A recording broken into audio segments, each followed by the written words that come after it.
nominee Carly Fiorina. Gary Aminoff, the Los Angeles County co-chairman of the Cruz campaign, described Fiorina as bright, knowledgeable, brings great financial expertise, and she's a woman. In his major foreign policy speech, GOP candidate Donald Trump sharply criticized President Obama's track record. Trump declared that under President Obama, U.S. foreign policy has been a complete and total disaster. No vision, no purpose, no direction, no strategy. The GOP frontrunner said he's ready to embark on a new foreign policy that replaces chaos with peace. And he said American security will be his top priority as commander-in-chief. Greg Clugston, the White House. The only known surviving suspect from last year's Paris attacks has been returned today from Belgium to the French capital, where Islamic State extremists took 130 lives at cafes, a music hall, and a sports stadium. Authorities hope that Salah Abdeslam may be able to help them trace the pathways of Islamic State fighters who are believed to be hiding out in Europe. His lawyer says Abdeslam was sent to a massive high-security prison south of Paris, where he'll be held in isolation until his next hearing in May. Dennis Hastert, who for 8 years presided over the House and was second in the line of succession to the presidency, was sentenced to more than a year in prison in the hush money case that revealed accusations he sexually abused teenagers while coaching high school wrestling. The case makes the former speaker one of the highest-ranking American politicians ever sentenced to prison.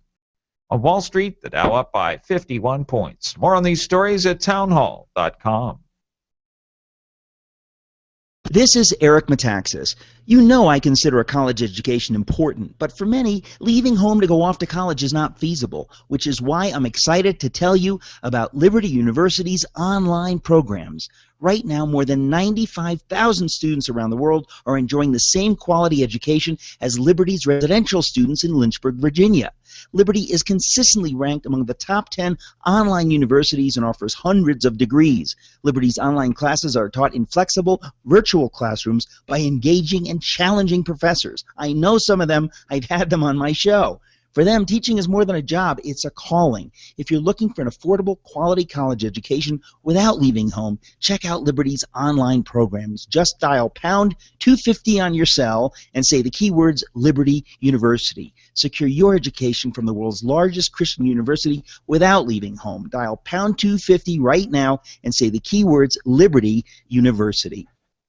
Tonight! Disney After Hours is half off, so you only need one extra job to afford to go to it. We echo every Disney fan ever who lived and complained that Tokyo is better in every way, shape, and form imaginable, and we celebrate Disney's Hollywood Studios since no one else will. You've read WDW News Today, now you'll listen to WDW News Tonight.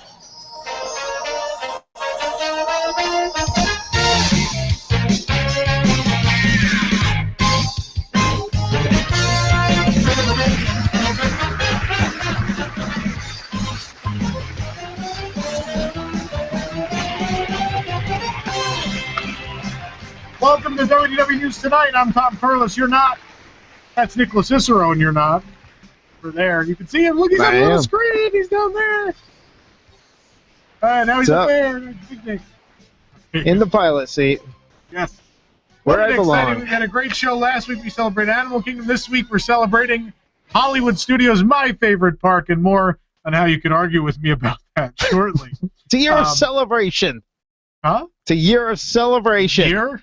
Next week we celebrate food. Yeah, next week food, but every week, at least for the time being, until we get into the summer season. The week after that, wall carpet.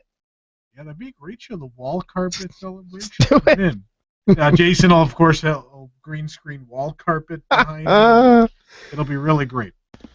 But what a show tonight. We had a new game coming up, the Choose Your Own Hollywood Adventure, which you've been working on. Yeah, I'm excited about that. I am too. I'm excited and nervous. We're not doing an in-depth discussion. We're going to bring the panel on. They're going to play Imagineer That. We're going to compete against each other with ideas for a possible project for Hollywood Studios. Might be kind of fun. Because it needs more projects. Well, it does. Well, we're going to see if we come up with one that's better than Toy Story Land. How about that?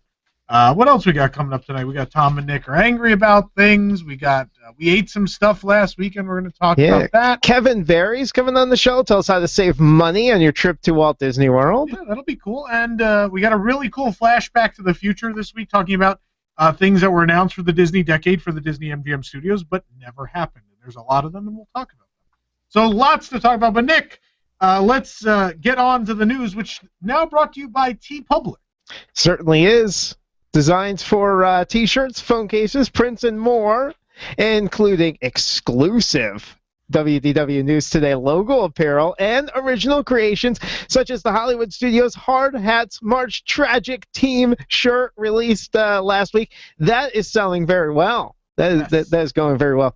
How about the California Bears? The one that just went up, I believe, in the past week, celebrating the Country Bear Jamboree Vacation Hoedown. Which you'll see right now in the video show. There it is. Look at that. It's a California state flag, but instead of the bear, we put Bunny, Bubbles, and Beulah in their bikinis, just like in the Vacation Hoedown. And, of course, they sing California Bears. That's amazing. Yeah. I love that. So why don't you make the most of tonight's commercial breaks? Head over to WDWNT.com while Tom and I aren't talking there and start shopping. Click on the TeePublic link. TeePublic, an official partner of WDW News Tonight. Yeah, and I just want to say a quick shout out to everybody who shopped last week. We've sold way more hard hat shirts than we thought we were going to sell, and we've also sold a couple of bear shirts already, even though we haven't really formally announced it until here on the show tonight. So thank you, everyone, for the support. Actually, everyone who bought News Tonight shirts. I know. I didn't think we were going to sell that many News Tonight shirts. I thank you for the support. We appreciate it.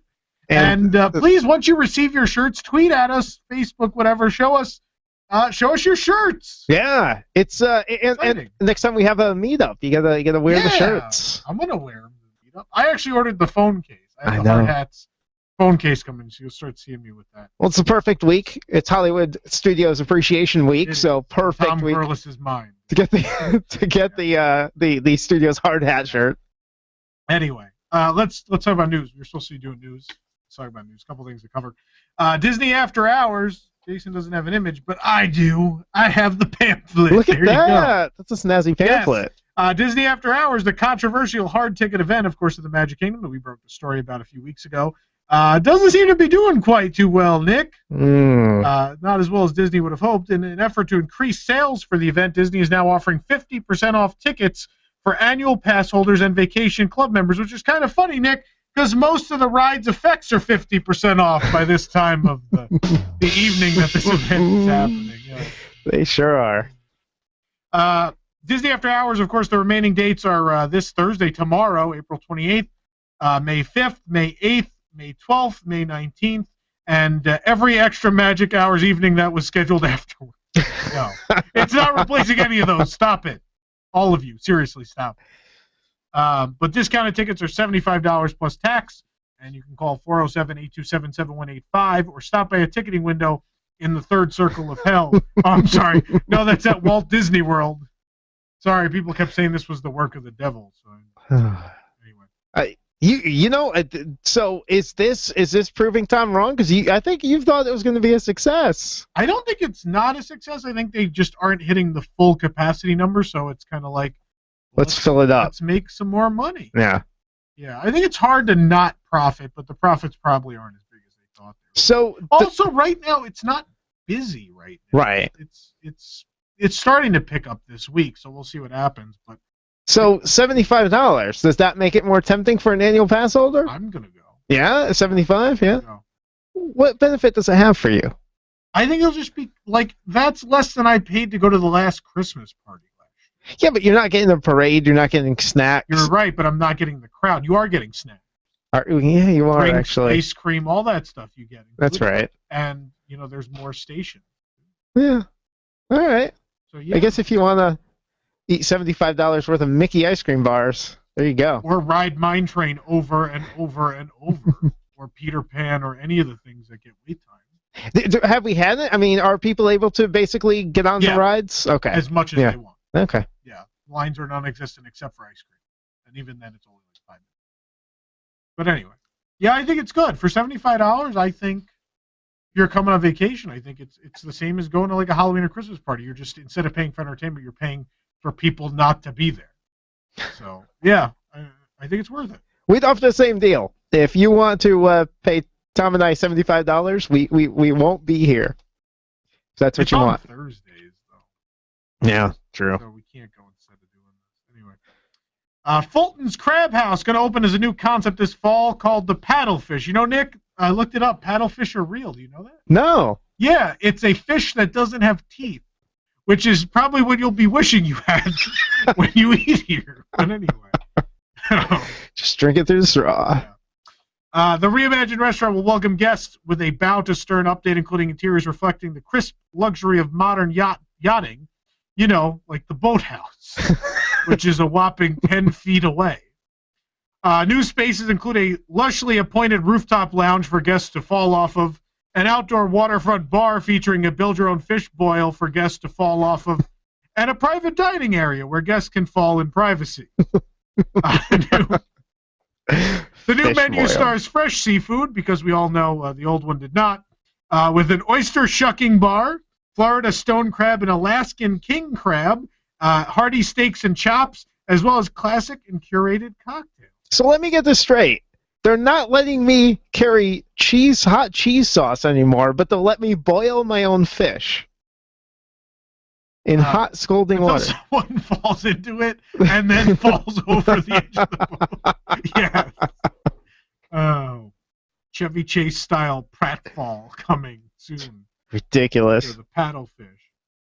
So the new restaurant will also bring about the return of the working paddle wheel on the back of what was once the Empress Lily, which of course is to catch guests as they fall off the back of the boat. Oh. Of course, let us not forget our dear friend, the paddlefish. Never mind. Do we have a picture of the paddlefish? Did Jason pull up? No, Jason has the concept. We don't need to show a picture of an actual paddle. Oh, he'll get it. They're ugly. They're real ugly. Like Lou Mangello style. But anyway, moving on.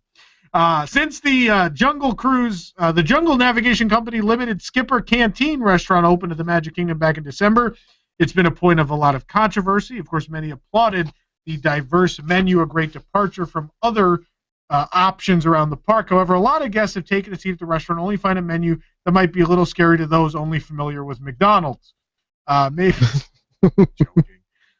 Maybe it's just too much for theme parks, for a popular theme park to serve. Probably not. I mean, really, when you think about how counter service menus around the park have changed. But regardless, Disney will be changing the menu due to the demand of these unsatisfied guests. Oh, there's a picture of the paddlefish. There it is. That is ugly. It is an ugly, ugly fish. Anyway. So Skipper Canteen, which that's what most of the food looked like to people, I guess, the paddlefish. But, Disney has not stated when the change will happen. We assume sometime before Avatar Land. Avatar joke of the week. Yeah. Excuse for Nick to dance. Disney has stated, again, has not stated when it will change, but the cast members have already been informed working there. The menu is expected to radically change, with almost all the current offerings going or being tweaked in some way, shape, or form. And some are even moving to other restaurants. The Head-On Shrimp is moving to Tiffin at Animal Kingdom. Did you enjoy your Head-On Shrimp this weekend? It's my favorite. Yeah, we went and had it again. Yeah, it's always my favorite. And of course, we'll bring you the new menu once it debuts. So stay tuned. Next, we're going to talk about a rumor. We talked about this a couple weeks ago. I said I was angry about it. But over the last month, we've heard a lot of people talk about the Guardians of the Galaxy overlay for the Twilight Zone Tower of Terror. Supposedly, Disney looking to opt out of the licensing fees paid for the Twilight Zone franchise. And Guardians is odd of an overlay. It sounds like this is a real thing. Now, before you go crazy, everything we've heard so far, it only applies to the Disney California Adventure version of the Twilight Zone Tower of Terror. There's, of course, no plans to overlay or replace Tower of Terror at Hollywood Studios because there's a bar coming. No, that's not why. That's what people said. We posted the bar story, and people were like, well, this knocks down the Guardians rumor. Well, no, stop it. The real reasoning is they're actually developing a movie. There's a Twilight Zone Tower of Terror movie. They're actually working with Sony, since Sony has the movie rights for Twilight Zone. Yeah. So that's a good reason why. Also, Sunset Boulevard, why fix what isn't broken, really? And the reason for the DCA overlay is because they're going to get a new land. I think it's been talked about enough. The Marvel Studios, supposedly. The land would be this new Guardians drop tower ride, a couple of meet and greets, some shops, some restaurants, and probably a Captain America or some other themed launch coaster. It's changed a couple times. Right now it's Captain America, but it might be something else by the time they actually pull the trigger on this. And who knows, maybe none of this will happen at all, but nonetheless, this exists. It's a real thing, and it sounds like it's coming to California. Yeah, I'm excited about that, though. I don't know exactly how you fit Guardians into a drop tower, but maybe the second movie will shed some light on that. Well, I just think it's exciting overall. I think I could picture it. I mean, I could picture some kind of thrill coaster where you're trying to escape the because it's supposed to be at the Collector, right? Something like that. The bad guy from the movie. We're talking about the drop. Yeah, the drop coaster. So like I could see it dropping down to certain scenes. Like you see him in different levels of his laboratory or whatever. You know. Maybe. I don't know. Yeah. We'll see. Well, he wasn't in a whole lot of the first. No. I don't know if he's in the second. But I think he plays a larger role overall in the Marvel universe. So I think Marvel fans will be happy. Yeah. All right. We'll see what happens. But the Marvel Studios, I mean, that sounds cool. I mean, I'm excited, and again, I say tower out there doesn't really actually matter. It doesn't. The one in Hollywood Studios is the only one that matters. It's the original. It has the better layout. It's better executed, better look. I hate the look of the building there in California. But I think most guests agree too. I think in California, as long as you have a drop tower ride of that style. Like I think the guests there won't really care if it's Twilight Zone. No, I don't think the idea of it being Twilight Zone is a factor out there. I don't think that's a big factor at all. I think most people out there would even agree that they'd be excited about an expansion like this. Someone in the chat said they want Howard the Duck in. All right, on to our last story. Not here in Florida or California, but over in Tokyo, the Oriental Land Company announced their plans for their fiscal year 2020. Woo! Both Tokyo Disneyland and Disney Sea will be getting new attractions. Big surprise there. They're always getting new attractions, aren't they? They're so much luckier, Nick. We never get anything. Never get anything. We get nothing. There's nothing happening here. Nothing. Not a single crane or wall. I'm being sarcastic. Yeah. But in addition, Tokyo Disneyland will be receiving an entirely new themed area, restaurants, and shops. Well, that is cool. The new themed land, Beauty and the Beast, which will have a new attraction, a trackless ride through the Beauty and the Beast world, 8 minutes long. Be a lengthy trackless ride through Beauty and the Beast. They'll also have a restaurant, probably Gaston's Tavern, it looks like from the artwork, and a store as well. Well, see, they do get better stuff. That's better than New Fantasyland. And this will be located where the Grand Circuit Raceway is currently located. So they're getting rid of their speedway, which is the one thing I am jealous of, is that they're getting rid of the speedway. The new attraction, again, will be inside the castle, and again, expected completion date of spring 2020 on that. Also, with the new themed area, there will be a Big Hero 6 attraction, Baymax's Swinging Saucer Junkyard Jamboree. There it is. Is that real? It's Junkyard Jamboree. That's real. No, we didn't draw that, Nick, just for this bit. I thought you drew that. No, for not the joke. for the joke. I know this does seem really stupid though. So they're going to build an indoor Mater's Junkyard Jamboree with little Baymaxes driving around. This is I love this ride system, but this is stupid. They're killing it. They're driving it into the ground. Well, I mean, you want one at every resort, but is this really let's do something Big Hero 6. All right, let's hook carts up to Baymax. Now, does this fit into the area that the attraction is going to go in? This is in Tomorrowland. So what they'll do is they'll build one new Tomorrowland building, a small one, and then on the back of that building is where you'll find the Beauty and the Beast area. So it'll sort of be on the divide. But it is just that. So wow. Well, I guess if you get into a crash, he's an airbag. So look at that. They're also building a live performance theater, Frozen. And over in Toontown, there'll be a new character greeting facility for Minnie Mouse. They also have Soarin', tentative name. Yeah, let's rename Soarin' Tokyo. Yeah, makes sense. Which apparently will take place at the Vatican, according to the concept. I don't know. The Pope will bless you as you take flight. No, I'm joking. That was a very regal. It's coming to Mediterranean Harbor. It's going to be right in that opening land in the park. There you go. They'll even be themed to look like, I guess, some sort of Da Vinci type flying device, which I think is really cool. I like it. It's neat. But it'll be all the same film, it looks like, from soaring around the world. But nonetheless, I think it's a cool story point for it, and Tokyo should get it. But really, tentative name, I mean, that'd be like if they cloned Small World and been like, we might change the name. I don't know. That name's not really working everywhere else. Tiny People Lands. We'll see. So, yeah, anyway, with the Vatican joke, that's the news for this. Before we get kicked off this station. Nick, I have a new segment. You have a challenge. The new segment is called Prove Tom Wrong. As you all know, Tom Corliss probably has a bit of it. And Tom always thinks he's right. So there's one thing that Tom often says, and people often argue with Tom about, and that thing is, how good of a park is Disney's Hollywood Studios? I really believe Hollywood Studios... Don't get that thumb out of here. I really believe Hollywood Studios is a fantastic park, even with everything that's missing right now. While it doesn't have as much as other parks, piece for piece, it really has amazing stuff and is absolutely worth the full price of admission. I still believe that. I think dining-wise, I think attraction-wise, I think show-wise, pound for pound, what there is of it currently is spectacular. And I really believe with these two new lands, it's going to push Hollywood Studios over the edge. But I know I'm in the minority who love this park, and I think, honestly, it's not the fourth best park. I think it's honestly the second best park. Wow. I think it's way better than Epcot is currently. It's way better than Animal Kingdom is currently. And if you would like to argue that point, the phone number is 407-774-8255. And what we're going to do tonight, Nick is going to be the judge on this.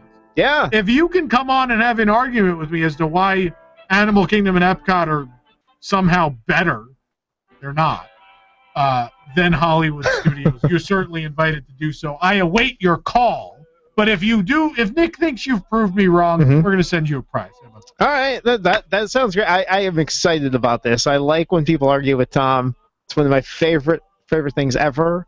So let's see those phone calls, 407-774-8255. Same number to call if you want to get in line to play the Choose Your Own Hollywood Adventure game. Prizes from Theme Park Connection up for grabs there. Haunted Mansion variant comics, issues 1 and 2 up for grabs. I thought they had mine here. You have one? I do have a set. I didn't take it out. I'll take it out. So we'll show that to you. But that's a lot of fun. So get on the line now. We need some contestants for that. And WDW News Tonight will continue just a few moments. Right back. The shepherd will take. Do you have enough drinking water at home or work? For whatever life throws at you. This is Florida, and you can never have enough good, wholesome drinking water on hand for meetings, family gatherings, even Mother Nature's wrath. Be prepared with Carolina Highland Mountain Spring Water delivered directly to your home or business. Call 407-851-7144 or online at carolinabottledwater.com. There are no delivery fees, no contracts, and now take advantage of their Be Prepared delivery special in individual bottles, dispensers, and coolers. The purest water delivered to your doorstep. Guaranteed. Get started now. Call 407-851-7144, 407-851-7144, or online at carolinabottledwater.com. Refreshing taste, unrivaled purity, the healthier choice for home or office. Carolina's Highland Mountain Spring Water. Call 407-851-7144, online at carolinabottledwater.com. Refresh today.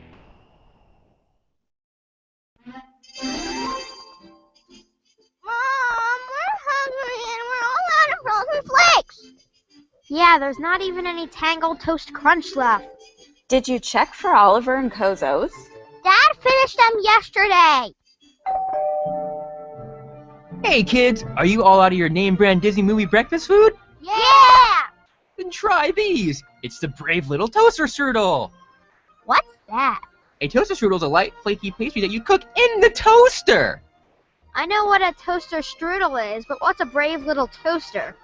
It's from that movie with the redhead Scottish princess. No, it's a forgotten Walt Disney classic where a toaster has to overcome his fears. And now it's breakfast treat for the whole family. Is that the one with the talking lamp and vacuum cleaner? Yes, sir. What's that other thing? It looks like a face cloth. I thought it was a pillow pet. I think it's an electric blanket. What's an electric blanket? Brave's little toaster strudel, the breakfast treat based on John Lasseter's biggest mistake. Along with Captain Neo Crunch, it's a part of a complete and balanced breakfast. Do they even still sell this movie?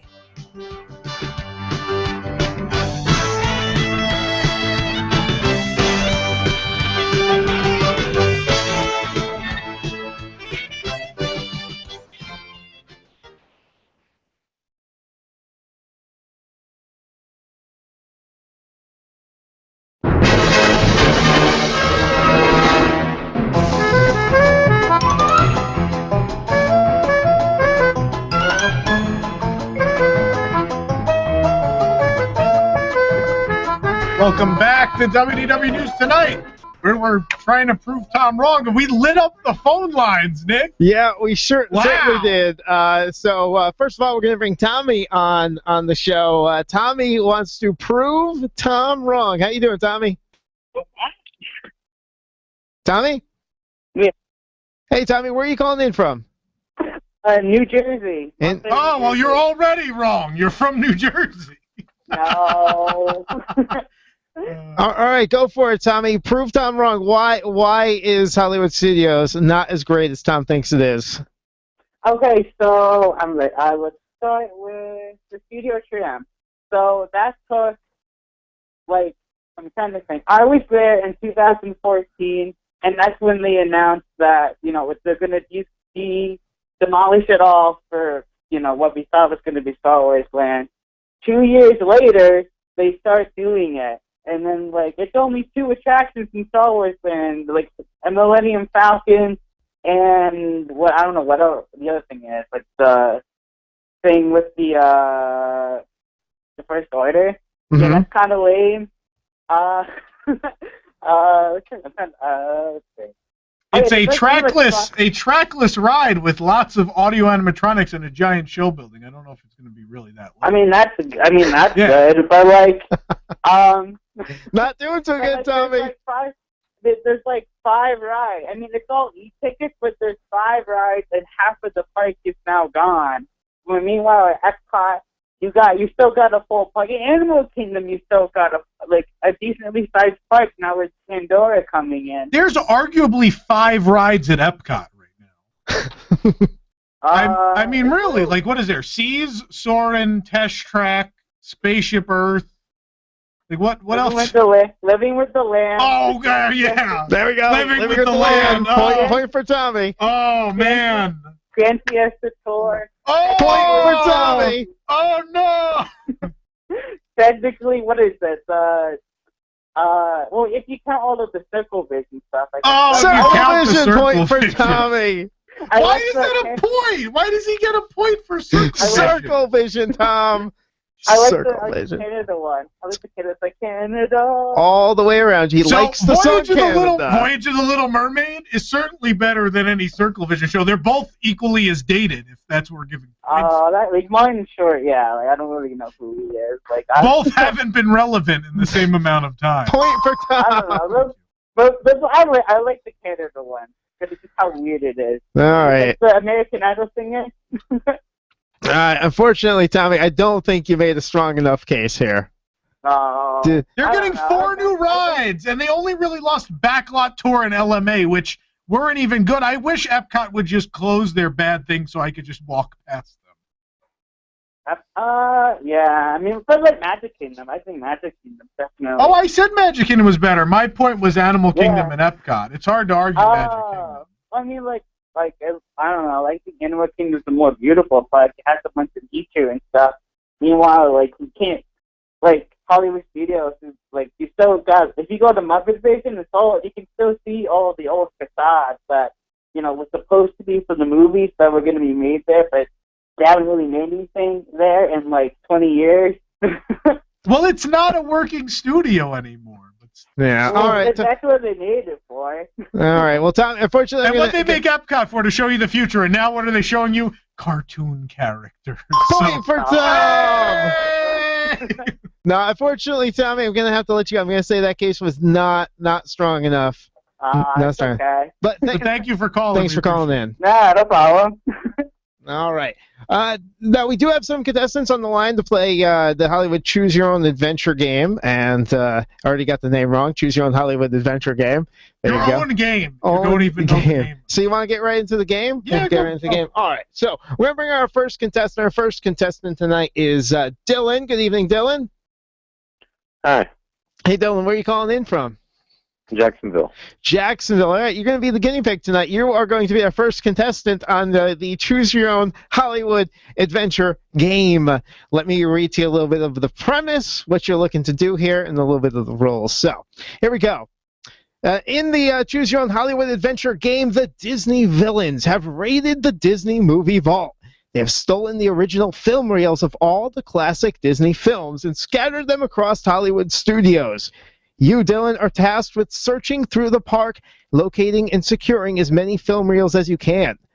Some you'll stumble upon through luck, many through chance, and yet others through acts of bravery. You get to choose your own path through the park, but beware, choices have both positive and negative consequences, so choose wisely.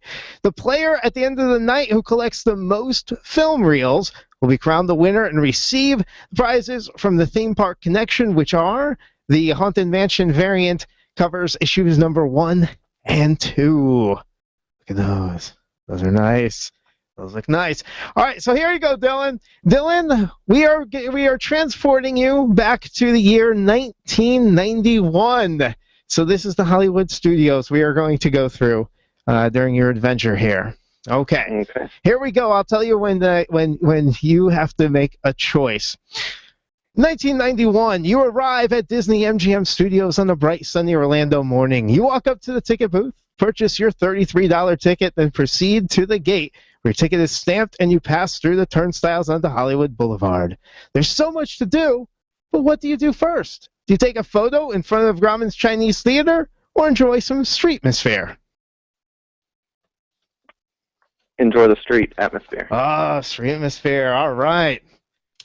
You decide to start your day with some entertainment. The citizens of Hollywood are on their A game today. As the show nears conclusion, you are chosen out of the audience to participate in the act. You realize that this is your moment to shine. If you succeed in making people laugh, you may just earn one of those coveted film reels. Now, Dylan, this is up to chance here. I need you to pick 2 numbers, and everybody, see I have a dice here. We'll be rolling a dice for his choices. So pick 2 numbers, Dylan, and hope that's one of the numbers that comes up on the dice when I roll it. 2 and 5. 2 and 5. Here we go. Wish I could roll this in front of the camera, but I can't. It came up a 1. A 1. Did he say 2 and 5? 2 and 5. You know what usually comes after 2 and 5? 7! 7. There's no 7 on this dice. It's not a test track 7-sided die. I'm going to sit here with my MGM stuff. All right. Well, the show is over. You had a good time. You didn't get your film reel, but now you decide to move on to the great movie ride. It seems likely one of those coveted film reels you seek would be on this attraction. You have an energetic tour guide today, and she puts on a good show, but you're on a mission. You cannot be distracted by the show. You decide to search the building for the film reel. Where do you start? Do you hop off the vehicle onto Nostromo? Nostromo, the space station from Alien? The doomed spaceship from Alien. At the Anubis Temple Room, or in Oz? In Oz. Oz, all right. You decide to follow the Yellow Brick Road. You start to search house by house, when all of a sudden, audio animatronic munchkins begin to pop up from various places and start singing all around you. Kind of creepy, but at least it's not the... As the thought of the wickedness enters your mind, there's a loud bang, a puff of smoke, and then the Wicked Witch of the West is standing right before you. In one of her green hands, a broom. In the other, a shiny silver film reel. If you want it, you have to fight. Which number do you think is going to roll up? Will the number be between 1 and 3 or 4 and 6? 4 and 6. All right, let's see. Oh, Dylan, it's a 2. A 2. So, unfortunately, the Wicked Witch defeats you, and you do not get that film reel either. Oh, for 2, Dylan. But that's okay. You got plenty of chances left. You exit the Great Movie Ride and pull out your park map. Time to search for another attraction and another film reel. You know, it's been a few years since the Muppets Take Manhattan, but the Muppets still hold a special place in your heart. But it's been even longer since a Star Wars film was on the big screen, and it may never be again. So this is your only place to satisfy your Jedi fix.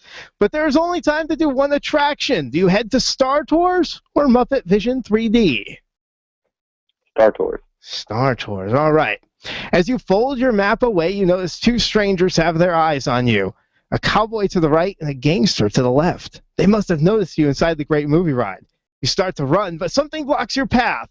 It's Dinosaur Live! Not the best time for a parade to get in your way. But if they catch you, you may lose your film reel.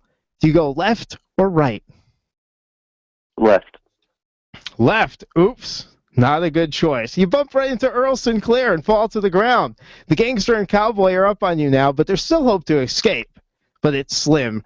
Roll the dice, and I'll roll the dice. You got to pick 2 numbers. Let's see if you can get away from the gangster and cowboy. Okay, let's try 2 and 3. 2 and 3.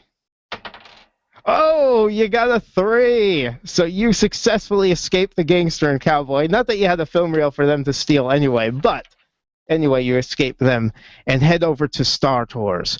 Who knows what dangers await inside, but one thing is for certain, you need a weapon. So before boarding your Star Speeder 3000, you duck into Endor vendors to pick up a lightsaber. Your flight to Endor begins well enough. Rex is doing as good as expected, navigating you through the galaxy, but then the flight diverts and makes an unexpected landing. You have a bad feeling about this. The ship comes to a stop. There's a loud bang, the lights flicker, the doors swing open. It's Vader. He focuses on you and you alone. You feel his hatred flowing through you. Behind him, you spot the next film reel, but you know you must defeat the Sith Lord if you want it. All right, I'm going to roll the dice again. Will the number be between 1 and 3 or between 4 and 6? 1 and 3. All right. Unfortunately for you, it's a 6. Vader strikes you down and you do not get the next film reel. Oh, man.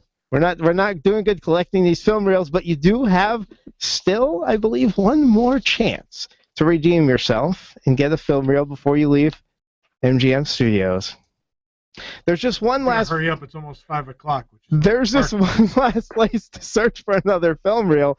You head over to the studio backlot tour and hop on the first tram that comes by. As the tram proceeds down Residential Street, you have to make a decision.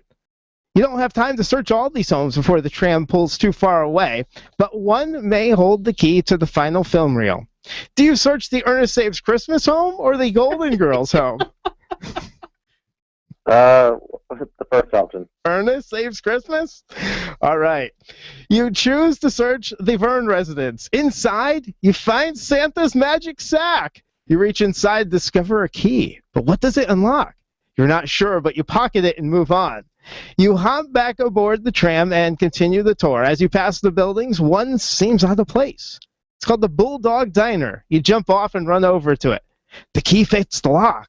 You step inside and find a rocket jetpack. You strap it on and take off. You notice the fuel is low, though. You only have enough fuel to search one more area. Do you think the final reel is in Catastrophe Canyon or the Eiffel Tower? Eiffel Tower. All right. Eiffel Tower. You land on the Eiffel Tower when an explosion shakes the earth, but the tower remains standing. You look over and see the canyon completely flooded. It was an earthquake, and a fuel explosion devastated the area. But you find a door that leads inside the Eiffel Tower. You walk inside, and you discover the final film reel. Yay! He got one! Got one. You got one, and that is the end of your... Don't get cocky, kid. That is the end of your Hollywood adventure. So there you go. That is the weirdest game. It's a weird game. I have papers all over the place. You're just a mess in there. So how does this work? So the player has the most film reels at the end of the night? Unfortunately, Dylan, only one film reel. But that could be enough to win. It could be enough to win. So thank you, Dan. Hold on the line. Let me get your info, and I'll talk to you in a moment. We're going to take a quick break. When we get back, we're going to get on. It's time to get on Kevin Barry, and he's going to talk to us all about saving money around Walt Disney World. So we appreciate you listening tonight to WDW News Tonight, playing the game. We also have some other contestants on hold. Please stay there. We will get to you very soon. No, Nick, they're waiting to play it. Oh, God. All right, this is WDW News Tonight. We'll be back in just a few.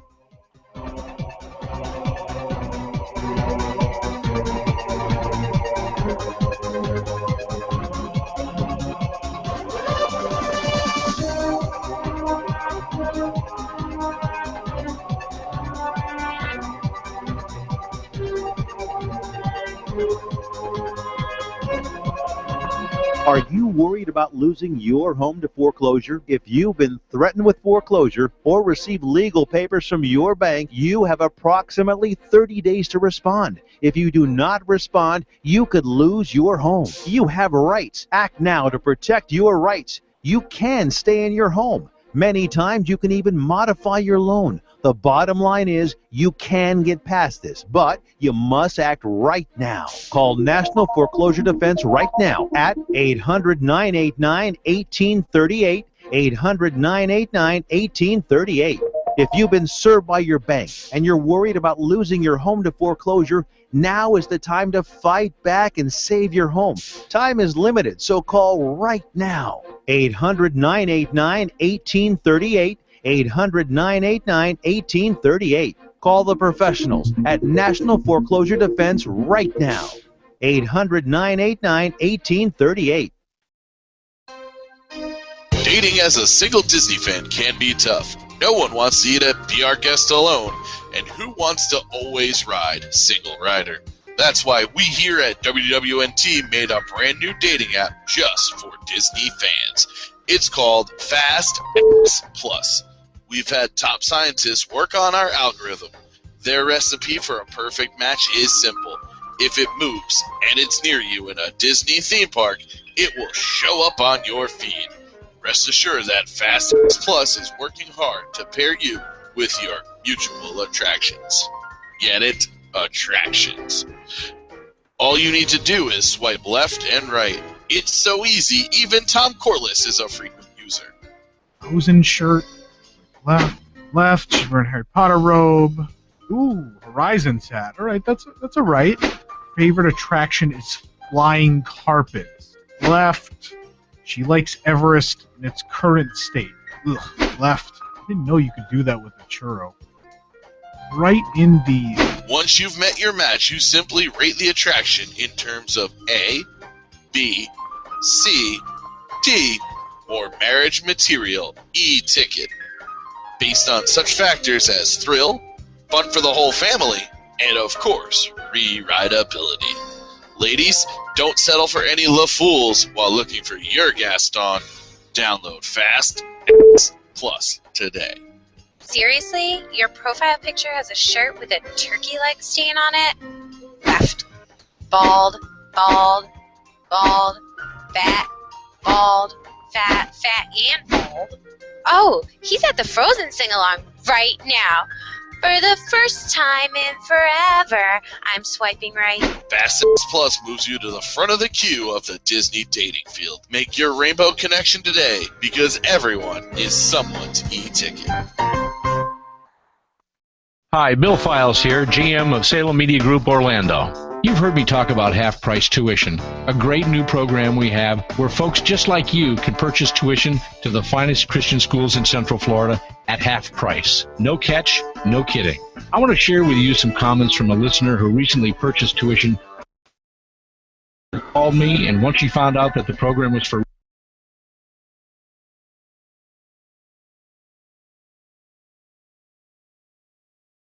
have been praying for a way to send our girl to Christian school. Your half-price tuition program has made that possible. Thank you. This is what it's all about. If you or someone you know could benefit from our half-price tuition program, I hope you'll give me a call, 407-618-1760, or visit our website, AmazingRadioDeals.com. half-price tuition. Another positive idea from Salem Media Group Orlando. Schools like the Geneva School and Altamont Christian School are available right now. Go online to AmazingRadioDeals.com. J.P. Morgan is now holding a record 55 million ounces of silver.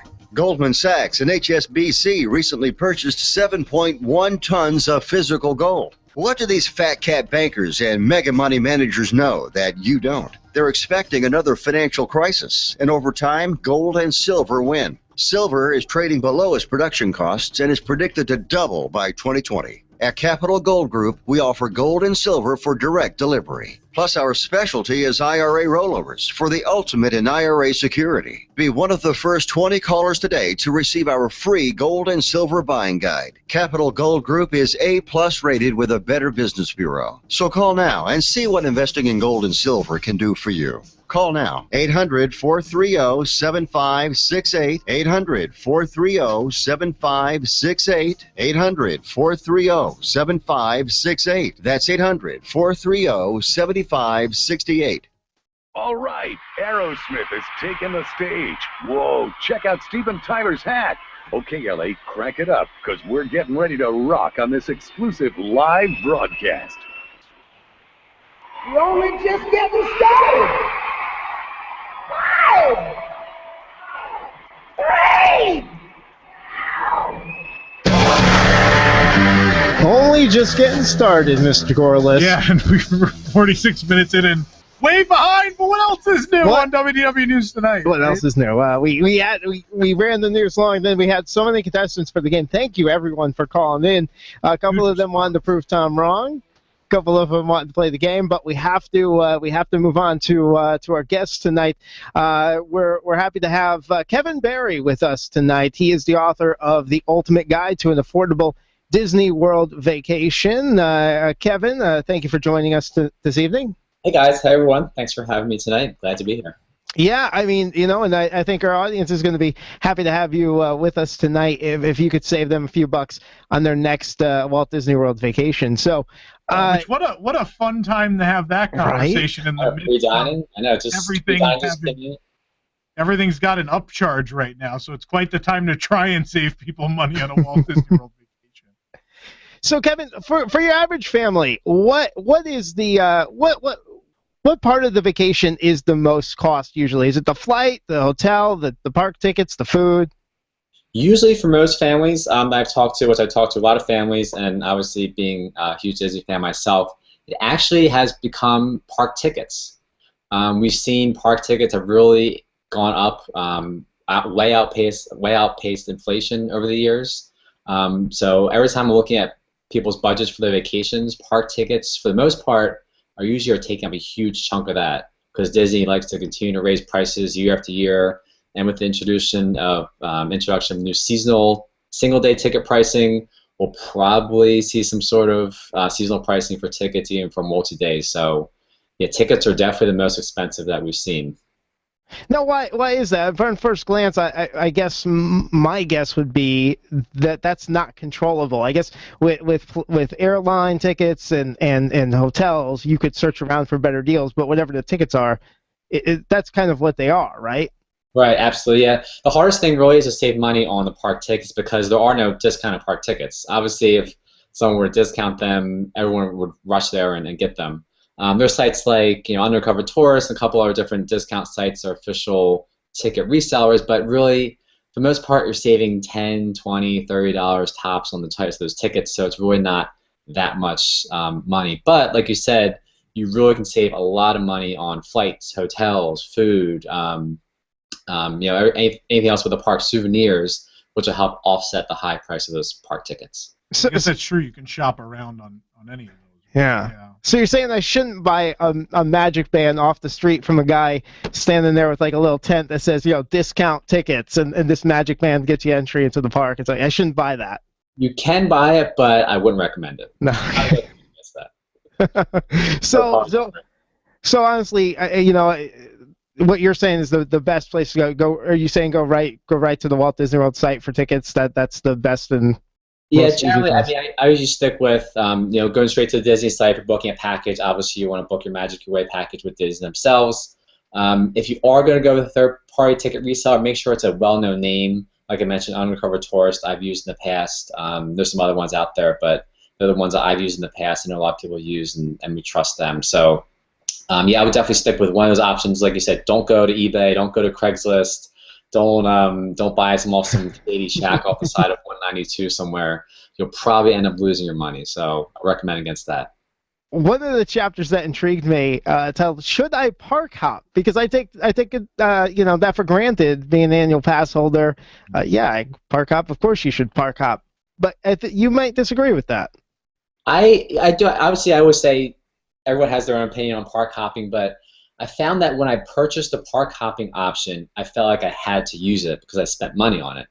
Versus sometimes I'm really enjoying myself in the park and Magic Kingdom for the day, but I feel like we need to get out of here because I paid for this park hopper option. Let's go and spend time traveling to Epcot or Hollywood Studios or Animal Kingdom. So I felt like that a couple times I didn't purchase the park hopper option.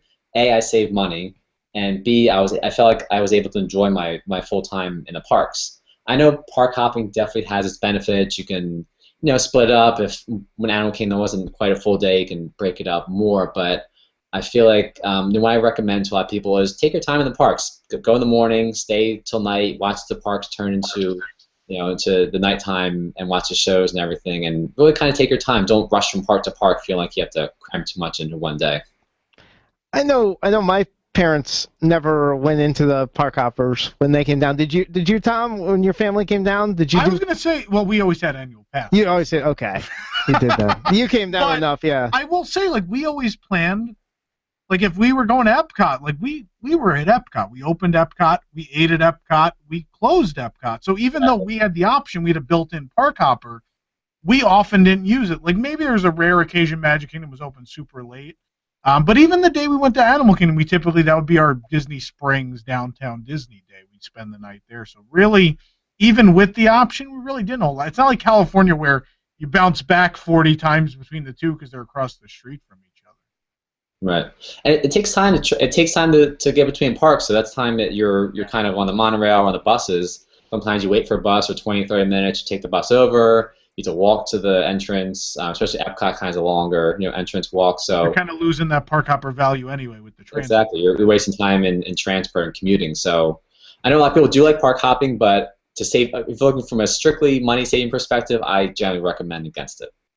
I do like, Kevin, how you preface the book by saying what the book is not, and you go into some things that, man, if people really do these things. It's interesting.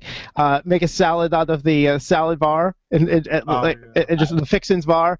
Buy a double cheeseburger and ask for an extra bun. Yeah, that's amazing. That's amazing. That's too much fun. That's like I read a lot of tips like that, and I'm like, we're on vacation. I don't want to feel like I'm scrounging or it's not fun when you just have to do things like that.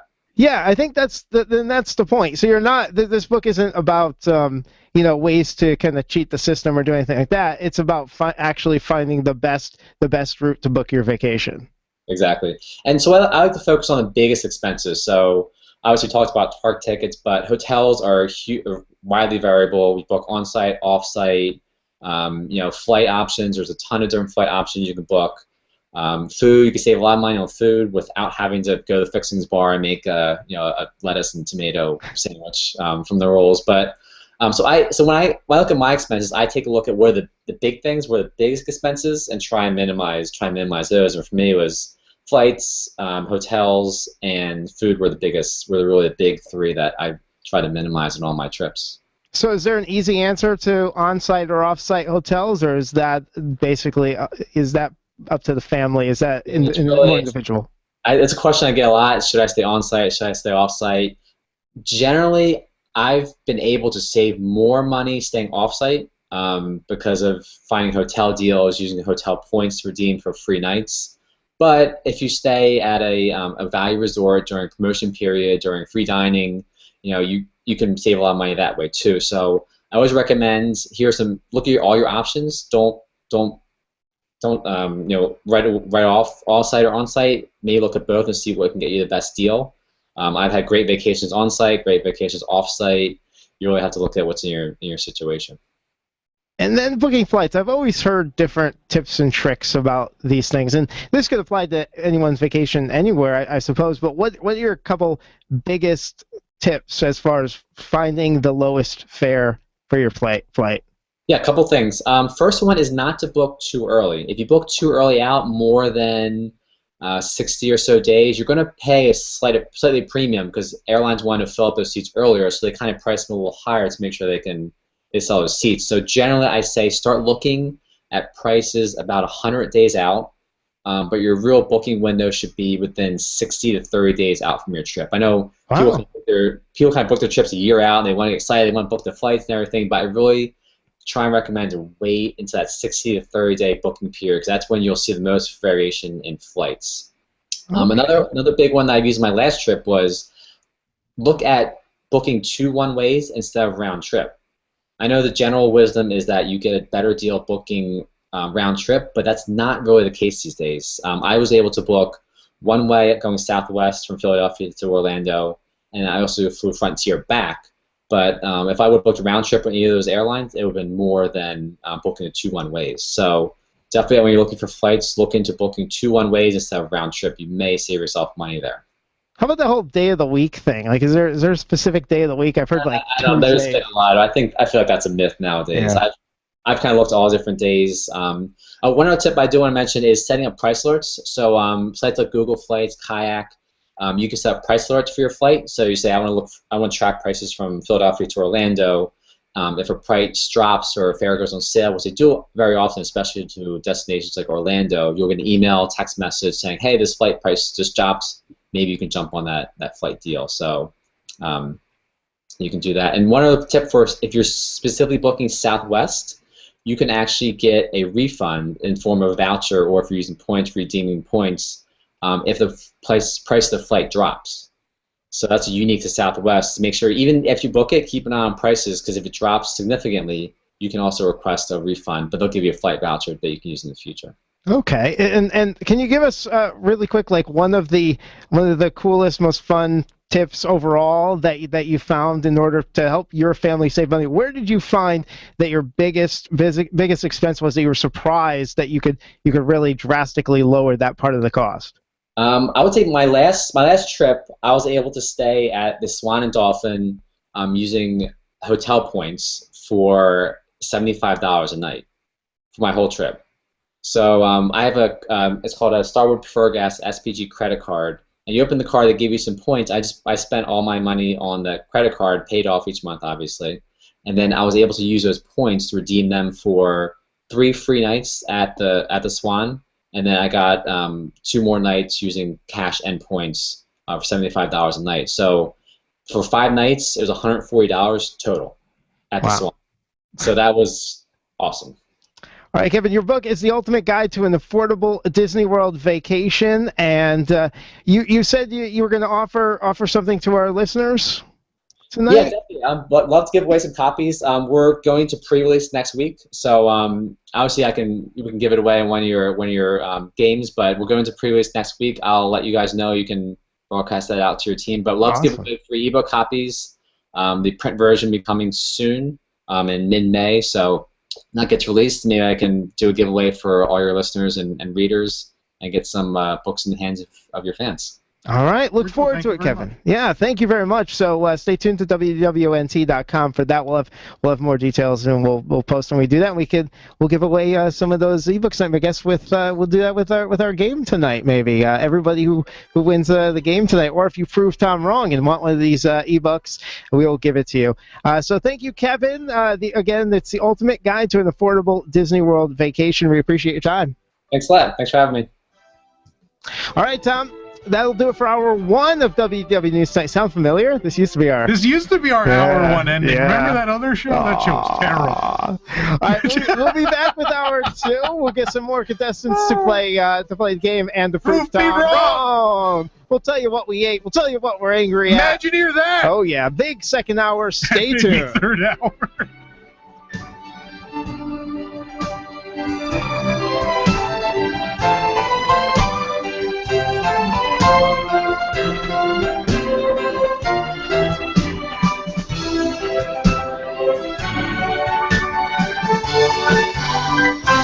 Celebrating 50 years at the Popka's hometown station, 1520 WBZW. Apopka, Orlando. Community events, financial news, weather, traffic, and more. A service of Salem Media Group. Breaking news this hour from townhall.com. I'm Keith Peters. Tennessee's governor says he has signed a bill that allows mental health counselors to refuse to treat patients based on the therapist's religious or personal beliefs. Bill Haslam says the law protects the religious rights of therapists and allows them to refer patients to more appropriate counselors. Lawyers can do that. Doctors can do that. Why would we take this one class of professionals and say you can't do that? He also says the law protects private counselors from punitive action by their professional association. Ultimately, they could take away their license, and they could, as intermediate steps, send them to sensitivity training or something else. There will be pushback from the LGBT community, which calls the law discriminatory. GOP presidential candidate Ted Cruz has chosen former opponent Carly Fiorina as his vice presidential running mate. Cruz says Fiorina has conquered cancer and personal tragedy and knows how to stand up to what he calls a bully like Donald Trump. She's faced challenges a lot worse than someone bellowing and yelling and insulting her face. Fiorina says she's agreed to run with Ted Cruz because either of the major party frontrunners would be a national calamity. People all across this nation know that Donald Trump and Hillary Clinton both will be disastrous for this nation. Meanwhile, renowned basketball coach Bob Knight is throwing his support behind Donald Trump's presidential bid. It comes less than a week before the Indiana primary. The former Indiana Hoosiers coach appeared with the Republican frontrunner at a rally today in Indianapolis, hailing Trump as, quote, the most prepared man in history to step in as president of the United States, unquote.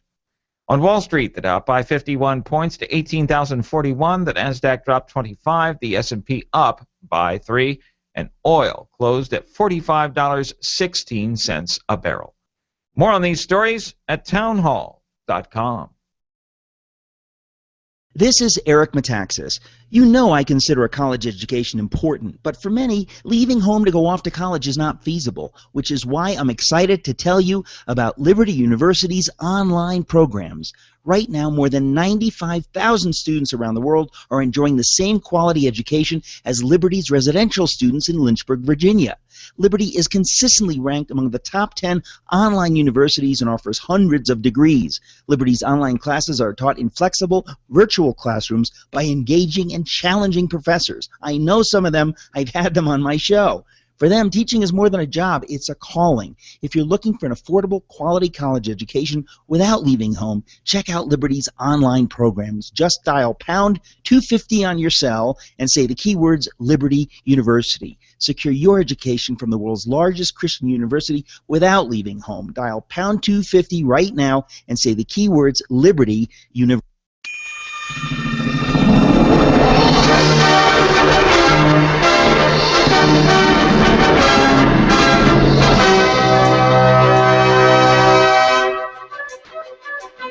Welcome to hour number 2 of WDW News Tonight, a show that's always hopelessly behind schedule.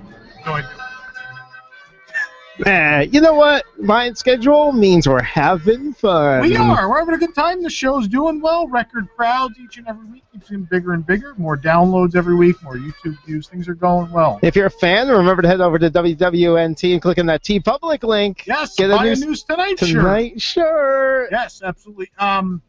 Of course, I want to thank 1520 WBZW, our radio home, every Wednesday night, and as well live at listen.wdwnt.com, as always. And that's the theme song. We never play our theme song. Yeah. Occasionally you might hear it on the show.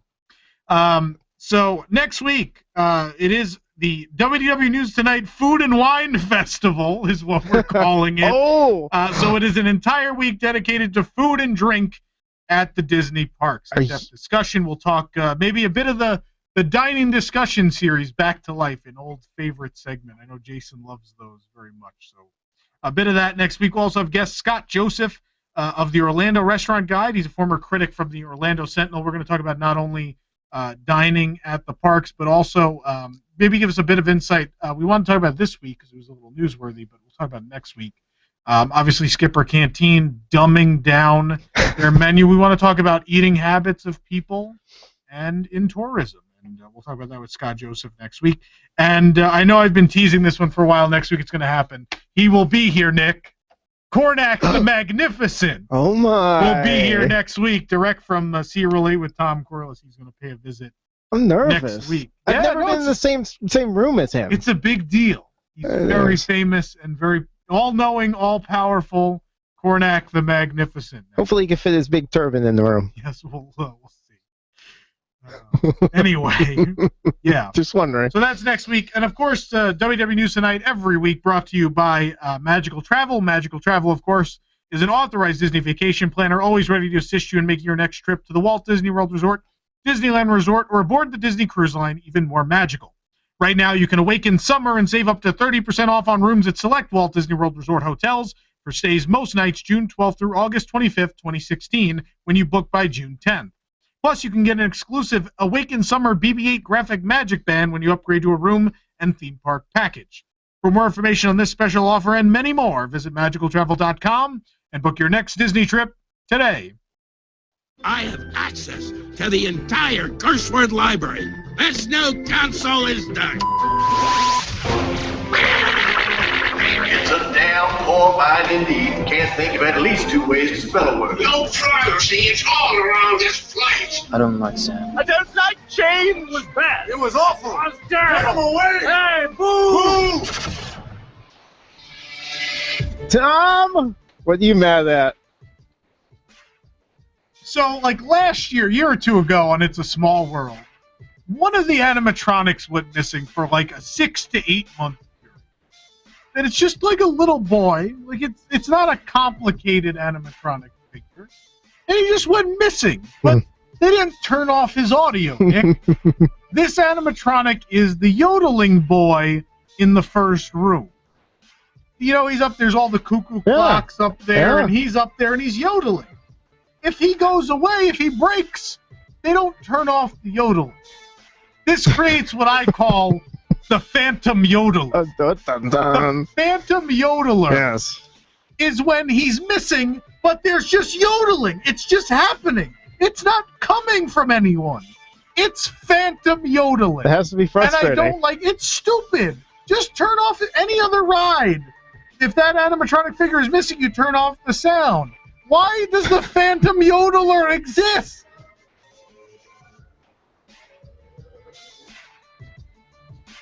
I don't know, Did you Tom. hear? Hear what? I hear her angry about things music. Because, Tom, I'm angry. What are you angry about? I'm sure it's something run Disney. I'm angry when Disney limits my food choices. Oh, okay. Are you angry about this? Well, you had the chance to go eat there with us on Sunday. Not that. And dodged. Not that. Not that. That's totally different, Tom. I'm angry when Disney offers good, fun food choices and then takes them away from me. They just rip them out from under my feet.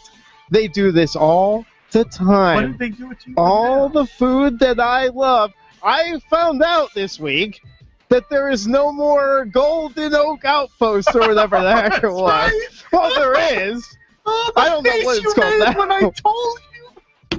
But my favorite snack in the park, gone. They had waffle fries with all kinds of pork waffle fries. Can I preface this with the story? So they opened, and it was a Parks blog post, everything. 4 different ones. Yes. Then they reopened with 3. Then they reopened with 2. Then none. Now it's just chicken breast nuggets. Is that really all that's there now? Ubiquitous chicken breast nuggets. You can get them with a side of waffle fries. Are those cornballs still there? No. Why? So they were basically the closest thing I could get to Pinocchio fries. You mean Figaro fries? Figaro fries. I can't even. You can't get the name of anything right. Ever. I know what I like, Tom. And then Sleepy Hollow. Sleepy Hollow stopped serving they stopped serving it at like 11 o'clock in the morning. Oh, the breakfast one. Yeah, no, you know they got rid of the lunch one. Wait, did they? No. The chicken sandwich is gone. No. Stop! Yeah, Stop! you didn't know. Well, Everyone's freaking out about it 6 months ago. Oh, I know they stopped serving it after a certain time. No, the chicken sandwich is gone.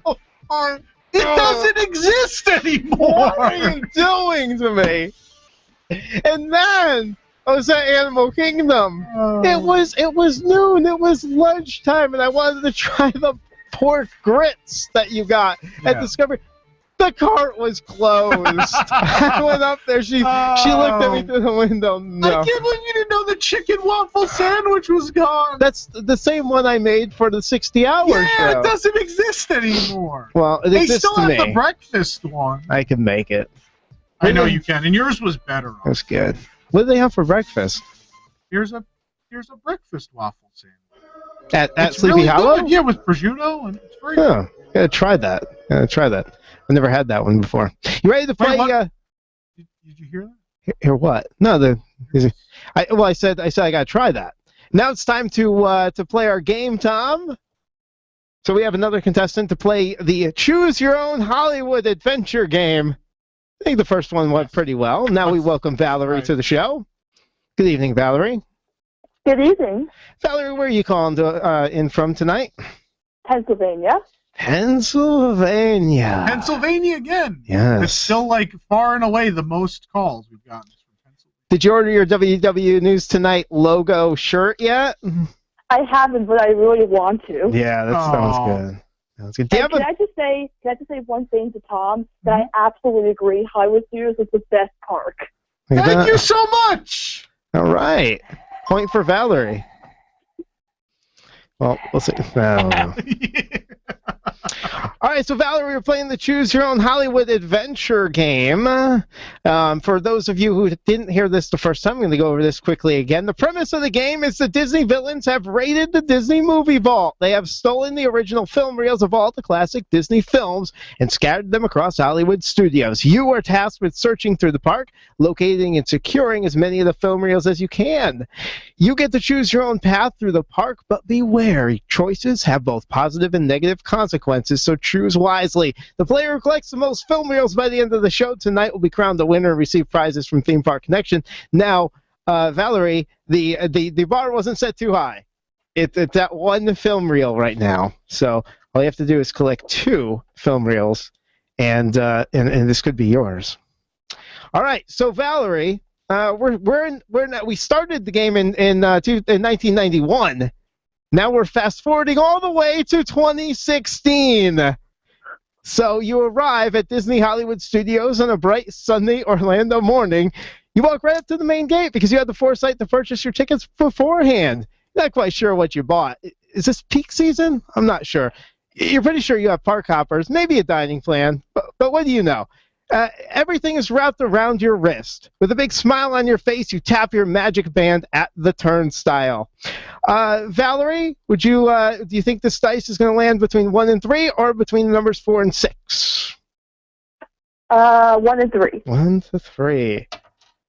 Oh, no. Unfortunately, no. You got the blue circle when you tapped your magic band. So try again. Try again. We'll let you try again. You got to get into the park. So, do you think it's going to be 1 through 3 or 4 through 6?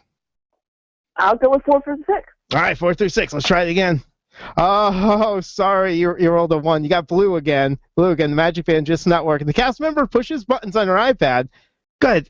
Try it one more time. You're bound to get green this time. 1 through 3 or 4 through 6? Okay, I'll try 4 through 6 again. All right, 4 through. Yeah, green success, Valerie. You enter the park and head down Hollywood Boulevard. Somewhere there's a group of doctors studying the show. Find mental irregularities. Valerie, what do you want to do first? Do you want to take a photo in front of the Chinese theater or stop and enjoy some streetmosphere? Probably Streetmosphere. Streetmosphere. You decide to watch some Streetmosphere. You wander around Hollywood and Sunset looking all over. You don't see any. Oh, yeah, budget cuts. Thanks, Shanghai. I should have known. But you do remember that you booked a Fast Pass for Toy Story Midway Mania, so you're pretty confident there must be a film reel hidden somewhere under Andy's bed. So you make your way through the queue and head onto the Midway Games. You figure if you get a high score on one of these games, you'll be rewarded with one of the film reels. But which game do you try? Tossing baseballs, darts, or rings? I would go with rings. Right. Oh, she picked the one with the hardest chance here, Tom. So, all right, you only have a 1 in 6 chance of getting getting the high score here. Pick one number between 1 and 6. 4. 4. Oh, it's a 3. It's a 3. You'll lose the Midway game, but your aim was a little off. No reward on Toy Story Midway Mania, but we'll move on. But you only waited an hour and 45 minutes. She had a Fast Pass. Oh, did she? Yeah, she had a Fast Pass. She thinks ahead. Valerie thinks ahead. She knows what she's doing here. I know. She purchased her ticket. Yes. After those Midway games, you now just need to sit back, get out of the sun, and relax. So you decide to cool off inside a Frozen sing-along celebration. Hey, it was showtime, and you were walking by the theater. So as you enter the theater, you're handed a piece of paper and are directed backstage. The paper reads, "Only the correct tune will reveal the reward." Well, then it hits you. If you sing a line from one of Frozen's songs, a film reel will appear. But which song do you choose to sing a line from, Valerie? Love is an Open Door, In Summer, or For the First Time in Forever?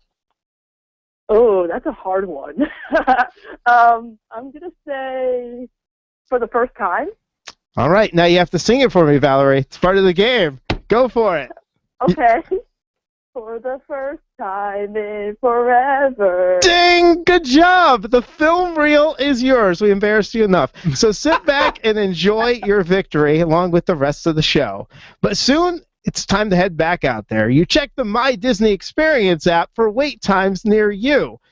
All right, so roll 1 through 3 or 4 through 6 on this one? 4 through 6. 4 through 6. Fortunately, you rolled a 1. The Mickey head just keeps spinning and spinning and spinning. Try again. We're bound to get this to work. 1 through 3 or 4 through 6? I'm going to keep trying for 4 through 6. 4 through 6. I think is going to beat this horse. Yeah, it opened. Wait, no, the app's frozen. It's crashed. Try again. You know what? How about instead of let's just go to Star Tours. How about that? How about if we just go to Star Tours?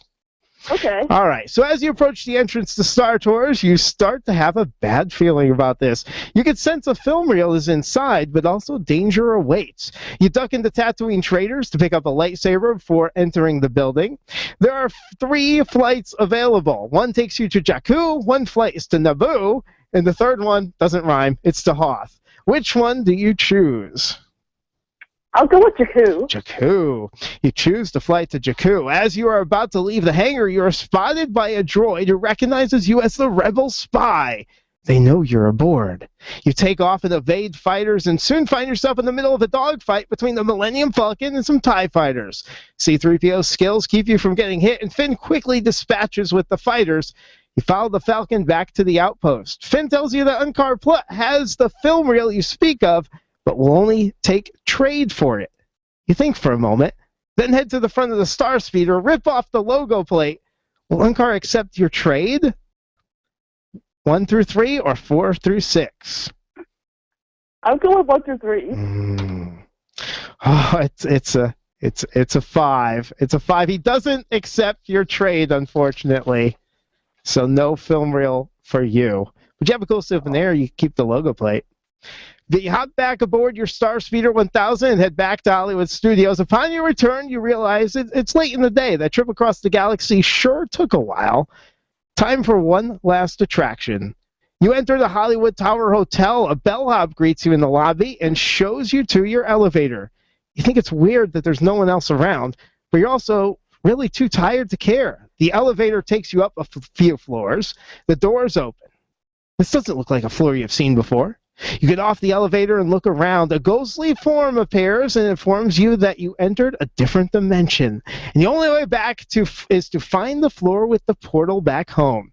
There are 13 floors to choose from, Valerie. Choose wisely. Now, 3 of the floors offer no escape. 9 of the floors are safe, and you get to keep guessing. But only 1 is the way home. So pick a number between 1 and 13. 7? 7! Yeah, 7. All right. Good. She knows the show. Yeah. But unfortunately, it's not the right one. The door's open, no portal home, but you get to push the elevator button and try another floor. Which one would you? I like how Nick and I are always surprised when people listen. We're always surprised when people come back. But anyway. Which one would you like, Valerie? I'd like to try number 5. Number 5. Good choice. The elevator stops at floor 5, but the doors don't open. It shakes violently and begins to wildly rise and drop with no control. The elevator rises to the top, stops once again.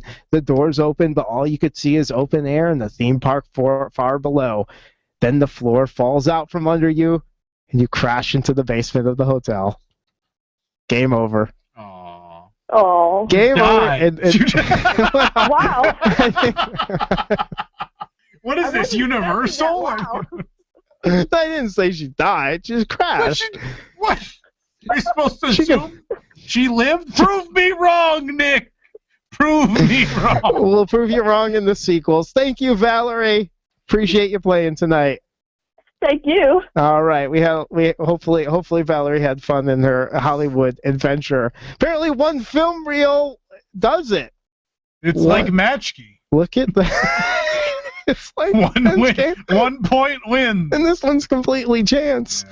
Anyway, thank you. And so Dylan is our winner, collecting 1 film reel from the Choose Your Own Hollywood adventure game. He will be sent the variant covers of the Haunted Mansion issues 1 and 2. That look at those. Those are pretty. Tom has them up right now. Oh yeah. So he'll be sent those from courtesy of Theme Park Connection. So thank you to our wonderful sponsor. When we return here on WDW News Tonight, we are going to bring on some of the contributors to WWNT, and we're going to do a round of Imagineer It. That. Why can you never get any name right? Ever! The name's so bad. What's in the name, Tom? A rose by any other name will smell just as sweet as this show. WDW News Tonight.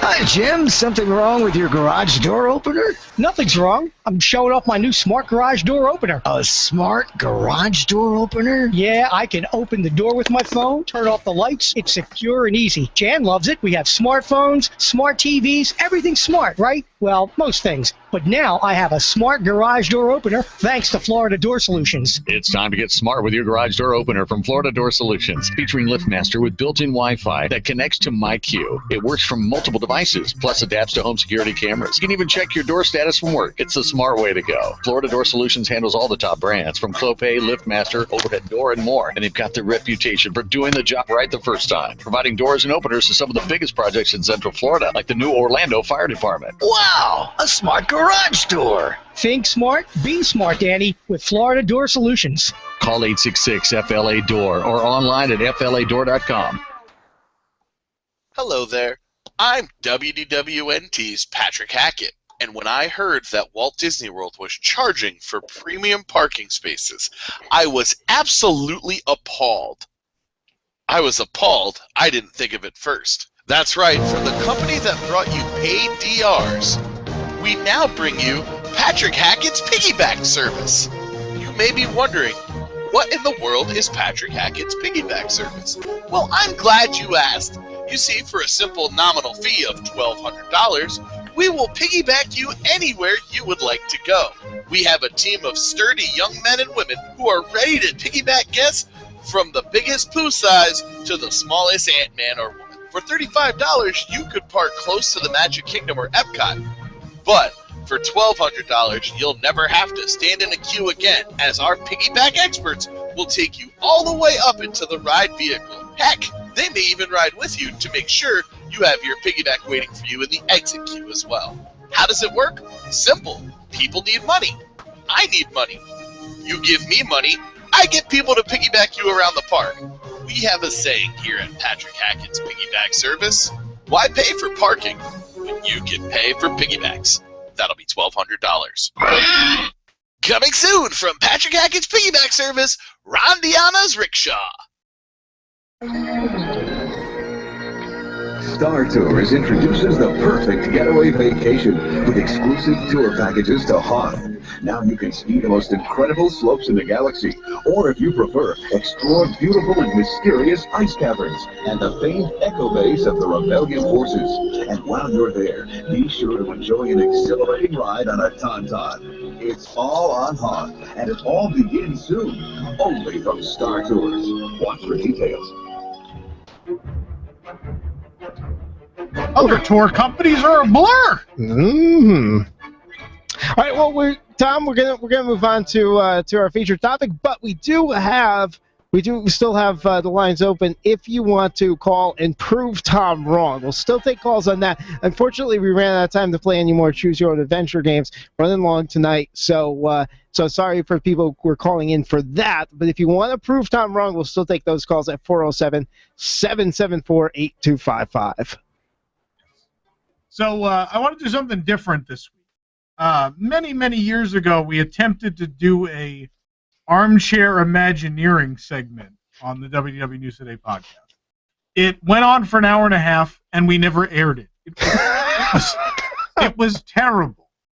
Someone created a ride that killed people, and it was the worst disaster. So bad, I said we're never airing this, and we never even talked about it. We announced the segment, and we just never did it because it was that bad. So it's back tonight because we don't learn a lesson here at WWNT as Imagineer that. So what we're going to do is I'm going to bring on the panel. And what the panel is going to do, I'm going to give them a project. And the panel has to tell you how they would execute the project. And instead of us trying to figure out who wins or whatever, this is where you come in. This is a live show. We have a chat room. We have an open phone line at 407-774-8255. You're going to decide whose project wins. We're going to keep a score as we do these throughout the year. And so whoever wins tonight will get bragging rights among the staff that their project won. Is there a trophy? We'll maybe get a trophy. Maybe a shirt through T-Public? Maybe a T-Public shirt. There you go. Figure it out. Look at that. So joining me, we got David Smith down there. Hi, David. Jason Diffendahl. A couple of the new people are with us. Joe Notaro. No, I can never get it. Is that right, Joe? Notaro. Kate Stevens is down there. Hey. Patrick Haggard, you there, Patrick? How you doing? Yep. Can't teach that. See, I got it. Is that it? Is that everybody down there? I don't know. I can never keep it. Thanks to Google Hangouts. I don't know. I can't pronounce names. I can't keep track of who's on the show. We're running long. What else is new? Welcome to News. All right. So, panel, here's how this is going to work. Here's the project. You have to come up with a realistic answer. Like, people are going to judge you on how realistic this project could actually be. Thinking Shanghai budget in mind. Oh, okay. My favorite. Yeah. Did I actually, that actually happened, right? I'm not hearing things again. Right? So you're going to come up with a realistic land project for Hollywood studios. The story is, look, Tokyo came up with this whole new fantasy land, and then they suddenly decided, no, we don't want that. And they came up with something new, which they announced today. So we're doing that for Hollywood studios. Yeah, they decided on Toy Story Land, but now they've decided, nah, we don't want to do Toy Story Land. So we're still going to do Star Wars, but we want to do something else in this space for Toy Story Land. So your project is going to be based on one or multiple intellectual properties. So it doesn't have to be just one thing as a land.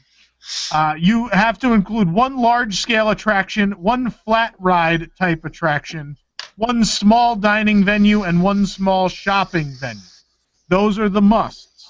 And it must be a somewhat realistic concept, within reason, something that could actually exist and be completed. And again, we will take calls and go to the chat once everybody has gone through their projects, and we'll find out what the winning project is. Does everybody understand? Is that clear? Yep. Yeah. Let's let the new people go first. Kate, why don't you... Okay. I have lots of little notes. Oh, boy.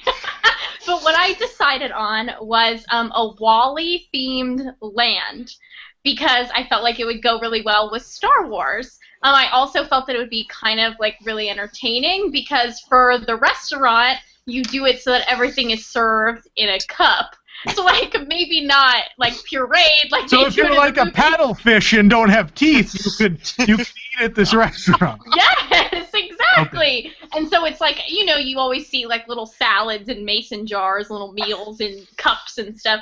So basically that. For the flat ride, you're gonna have like a follow Wall-E through like the rugged earth destroyed terrain, and the Hello Dolly music is playing, and it's kind of similar to like Little Mermaid, kind of. Then for the coaster, you do it based on like escaping with the plant when that like creepy like steering wheel is trying to like. You mean Otto? Yeah, Otto. Yeah, creepy steering. I couldn't remember his name. I was too busy like weeping the last time I watched it. But yeah. So you take that journey of them escaping with like all the dysfunctional robots and turn that into a coaster with Eve and Wall-E. I'm picturing something kind of like Everest or Mine Train, where there's like indoors little sequences, and then you go and do your coaster thing. And then for the shopping center, you do like a Buy and Large themed little store where you can buy like Buy and Large shirts, and you can buy like Wall-E merchandise. And I think it ties in really well with Star Wars, and I think it's really cute. And that's a movie that doesn't really get a lot of appreciation. So I think that would be really cool. Okay. Joe, what do you got? All right. I went with Indiana Jones. All right. So here's what I got. I have the one that I had a hard time with was the flat ride, only because it's kind of hard to find something. So what I came up with was some sort of a attraction that was either a spinner or some sort of motion simulator based on Indiana Jones flying to a location and it turning into somebody trying to attack him and he has to escape somehow. The large-scale attraction was going to be an indoor 3D dark ride roller coaster that would be on a brand new adventure, and I was actually thinking if it was possible. I don't know if they do it, but indoor sort of 3D dark ride roller coaster. It sounds like something I've seen at some theme park that doesn't really function very well. Wait. Okay, I was going further though. Because all right, how is it different? I was going. We're gonna add water to this. So wait, is it a roller coaster or a boat ride? No, it's a roller coaster. It's like a water coaster. What is this ride doing? I hadn't figured out all the specifics about it. We were going. Remember the part where I said it has to be realistic? Yeah. Okay. No, So we're gonna splash in water with 3D glasses on. Sure. Okay. That's the part I don't know. I don't know if we could get that far. But I was going with the idea of maybe Journey to Atlantis, a place he's never been to before. I mean, we've done the Runaway Mine Train. We've done, all different things in other places. So I figured let's try something completely different. So I was going with Atlantis. Okay. Whether I put that in the Imagineer's hands. Let's see if that could actually be done. We make cuts when we have to make cuts. We'll give up when we have to give up. We adapt and adjust. The whole water portion. And you might have to give it water. Maybe the water could be 3D. It's not real. It's just projected. Now you're thinking like Universal Creative. See, that's my Yeah, keep that in mind when Kong opens next week, ladies and gentlemen. But anyway. All right. So my shop was going to be themed to the inside of the warehouse in Area 51. I have a whole bunch of different, some of Indiana Jones' famous things that he's found, things that he's collected over the years, and the restaurant was going to be the Raven from the bar. Yeah, the bar. I figured I went with the bar from the original, from Raiders of the Lost Ark. So Marion Ravenwood's bar. We I need think to that go might to be. Jock Lindsay's. I'm on board with that. Yeah, see, you know what? I was gonna. Jock Lindsay's was too easy, so I figured let's go something a little different. So it was either that or the restaurant from Temple of Doom, but that was just. Oh, that's what I want. I want that dinner show. Man. Yeah. Dinner show would be cool though. Anything goes, and they hit the gong, and yeah. But no, Raven's good too. All right. David, you were an Armchair Imagineer for a long time, so I expect a lot from you here. Oh, good. Oh, Lord. Do I have to? I guess I'll give my serious one then. So my idea was based on Alice in Wonderland. Hold on, wait. Are you in a modern art museum? What's going on? This is my basement. I'm broadcasting from my basement. So artsy for a It's basement. ballers, right?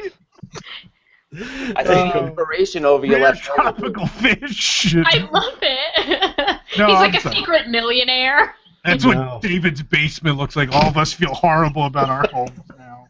Go I ahead, live in a dorm. All right. David's going to college in his basement. All right, go ahead. All right. So anyway, Alice in Wonderland. Okay. It's an We're underused talking property the of the animated parks. movie, right? Yes. Okay. I'm not acknowledging Tim Burton's versions at all. So as far as a top-notch ride, I think that the journey to Wonderland is really something that could lend itself to something very high-tech as well as something that's very exciting. The journey down the tree, through the rabbit hole, down through the tree, could be some sort of new version of Tower of Terror. You have the drops, and then you could have the vehicle move forward. You could go through various show scenes. It'll lead you into the land. That's almost like the entrance. And then at that point, you can have your flat ride that's very similar to what we have today in Disneyland. But I would like to confine it just to the Queen's maze. So the Queen of Hearts, her maze area with the cards chasing after you, trying to escape from that maze. As far as dining, we kind of already have that built in. We have the Mad Hatter's Tea Party. It could be very simple selection. And then for shopping, I thought it might be interesting to have something based on Tweedledee and Tweedledum. Maybe they sell everything in pairs. Maybe it's pairs that don't actually match. But that would give you kind of a cohesive feel to the entire land. So that's my serious one. The one that I'd really like to see is, I think we have to look internal to the company now. I think we call the land Disney Corporate. So the exciting ride is you start a slow and steady rise up a hill, and then you precipitously drop once the money for the attraction runs out. The flat ride is a simple boat ride through the horrors of Disney IT, just going past cubicle and cubicle of people who aren't sure how to do their jobs. Not sure about the dining, but shopping could be the leftovers from attractions they weren't able to build because of Shanghai. Nice. Dining, you have to eat in like the cast member cafeteria. Yes. That's it. All right. Patrick, what you got? You're not muted. I am muted. You are muted. How did I know? Usually I'm the one giving these topics out, so it's fun for me to do this. So I would like to go with what was rumored to be the original idea of the Toy Story Land and go to a Pixar land. For my large ride, I'm actually really excited about the Slinky Dog Coaster, so I'm going to keep and expand the Slinky Dog Coaster because I think it's a really great ride system, and I think there's a lot they can do with it. And, you said this whole thing really needed to be doable. You wanted it realistic, so I figured the most realistic thing for a flat ride is to take one from somewhere else. So I'm going to bring Nader's Junkyard Jamboree over here for my flat ride. I went kind of boutique with the store. I figured the storefront could be the house from up, and inside what you can do is a scrapbook type store so people can build their own scrapbooks. It can be fully integrated with My Magic Plus with all the pictures that are already going to be on your Magic Band. You can make this whole big thing about your vacation in this store. I think people would absolutely eat that up. I know how big scrapbooking here is. Finally, for my dining, and I think this is my finest point, it is a bay system. I know that's very confusing. Oh, no. So we have The Incredibles Hall of Heroes. Up first is Violet's Vegetarian Visions. Obviously, all vegetarian cuisine there. Shout out to the Disney hipsters. Dash's Dynamite Dining. We have some hot food there. Things that like kids would like, but also a little spicy take on it. Mr. Incredible's edibles; those will be your main courses. Elastigirl's Last Resort; those are some desserts, and Frozone's Frozen Treats. So you get some ice cream in there too. Dang, you thought of everything. That's how I roll. How you doing? Nice. Yeah, these are the experts now. Jason, what are you resurrecting from Epcot? Let's get it over. Wow. I am not going retro at all. I am actually creating an entire land based on the highest grossing film of 2016 to date, which is Zootopia. Yes. Nice. So we're going to have Zootopia Land, and we are going to have the main attraction, the e-ticket attraction, is going to be a roller coaster. It's going to be a suspended roller coaster based on Cliffside Asylum, and it's going to be called The Search for Mr. Otterton, where you start out and you're going to ride through the tunnel to Tundra Town, and then you're going to go in the asylum and things are going to chase you and the mad animals are going to go crazy, and you're going to find Mr. Otterton and escape with him and bring him back to Zootopia. The shop is going to be since we have to cut some budget somewhere, and it's certainly not going to be in the main attraction. The shop is going to be a Bunny Burrow shop, and we're going to recycle a lot of the old props from California Adventure, with all the tractors and all that stuff. Yes, exactly. Yep. So we're going to recycle the tractors. We're going to recycle some of the farm buildings, and you'll be able to buy like carrots and turnips and stuff to snack on, in addition to the Zootopia souvenirs. The flat ride. I was trying to think of a lot of different ideas for the flat ride. This was my toughest one, but I came up with the ride. It's going to be a kiddie ride, basically, sort of like Heimlich's Choo Choo Train, but it's going to be themed to the train that takes you from Bunny Burrow into Zootopia. So you'll go on this slow sort of train ride into Zootopia. And then the restaurant, this is my favorite. The restaurant is going to be themed after the Zootopia DMV, and you will line up and be served by Flash. God. And it will. Well, it's just you have to get in line and wait a long time, like at most Disney counter service restaurants. So most of them are like the DMV. Exactly. Well, that's exactly right. And if the cast members wear Flash costumes, then they'll have an excuse for why things are so slow. So there you go. I don't know if this is embarrassing or not. I have a really fleshed out version of Zootopia, but I'm going to save that for when we talk about Animal Kingdom.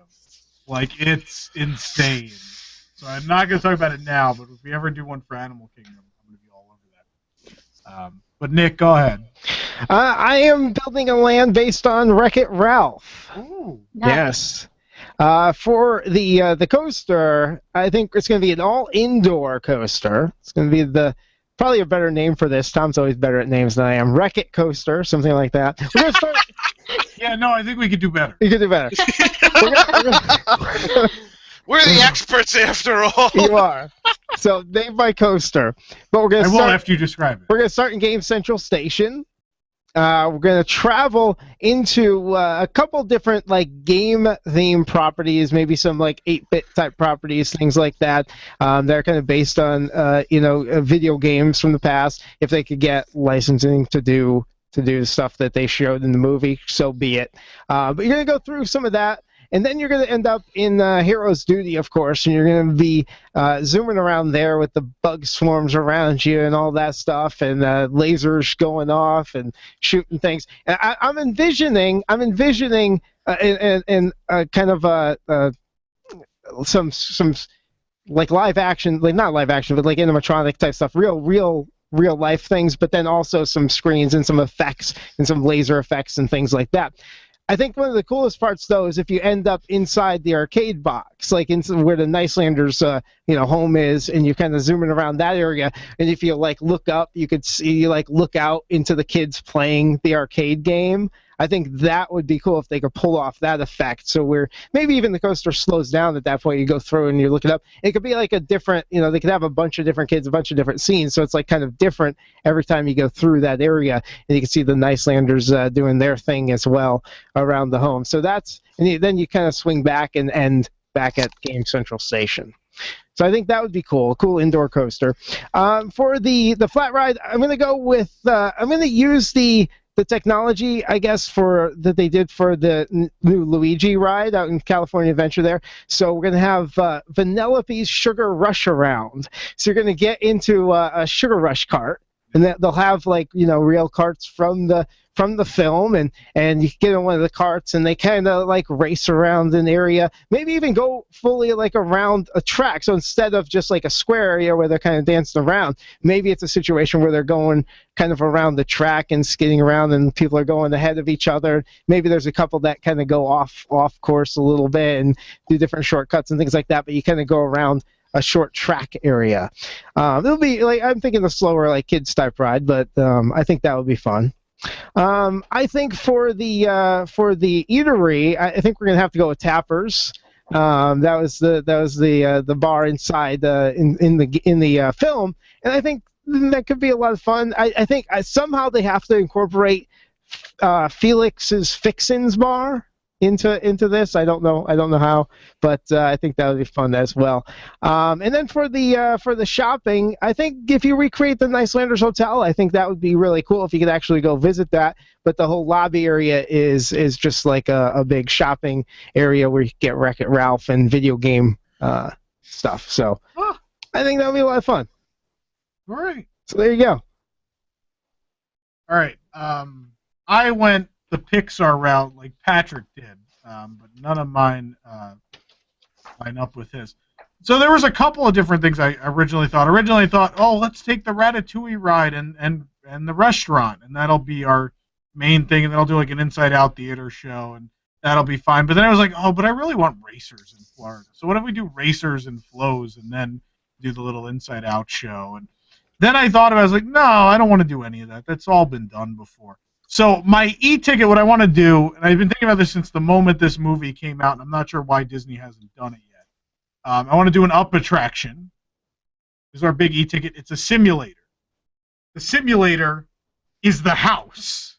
So we make all the seats will be either they look like just he found seats all around, so a couple of them will look like recliners. Some will just look like, just stools with back strapped on and things like that. So he's really converted the house into a flying contraption at this point.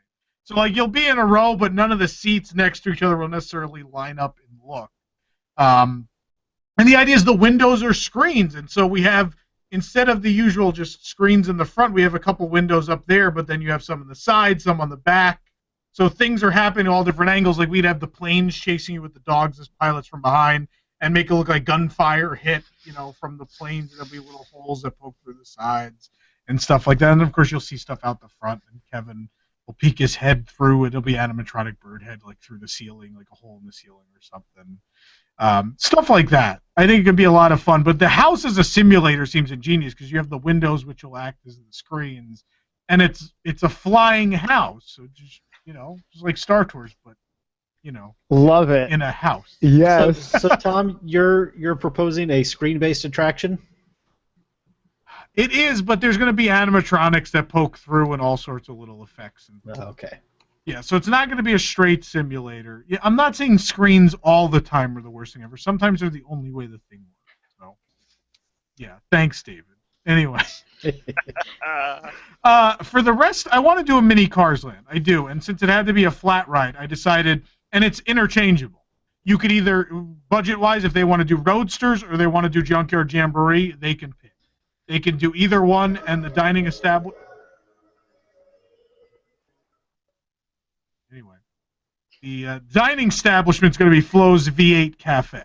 So you have Flo's across from Mater, or Roadsters, either one, doesn't matter. I think obviously it worked better with Luigi's because that's supposed to be across the street, but sort of a tiny Cars Land. It's a little set from the movie. You say it's a set as we're in the Pixar studios. And then as far as the store, I didn't want to leave out, there's so many Pixar properties, you can only do so much in attraction. So we have Toy Story, we have Up, we have Cars. So how do you address everything in a store?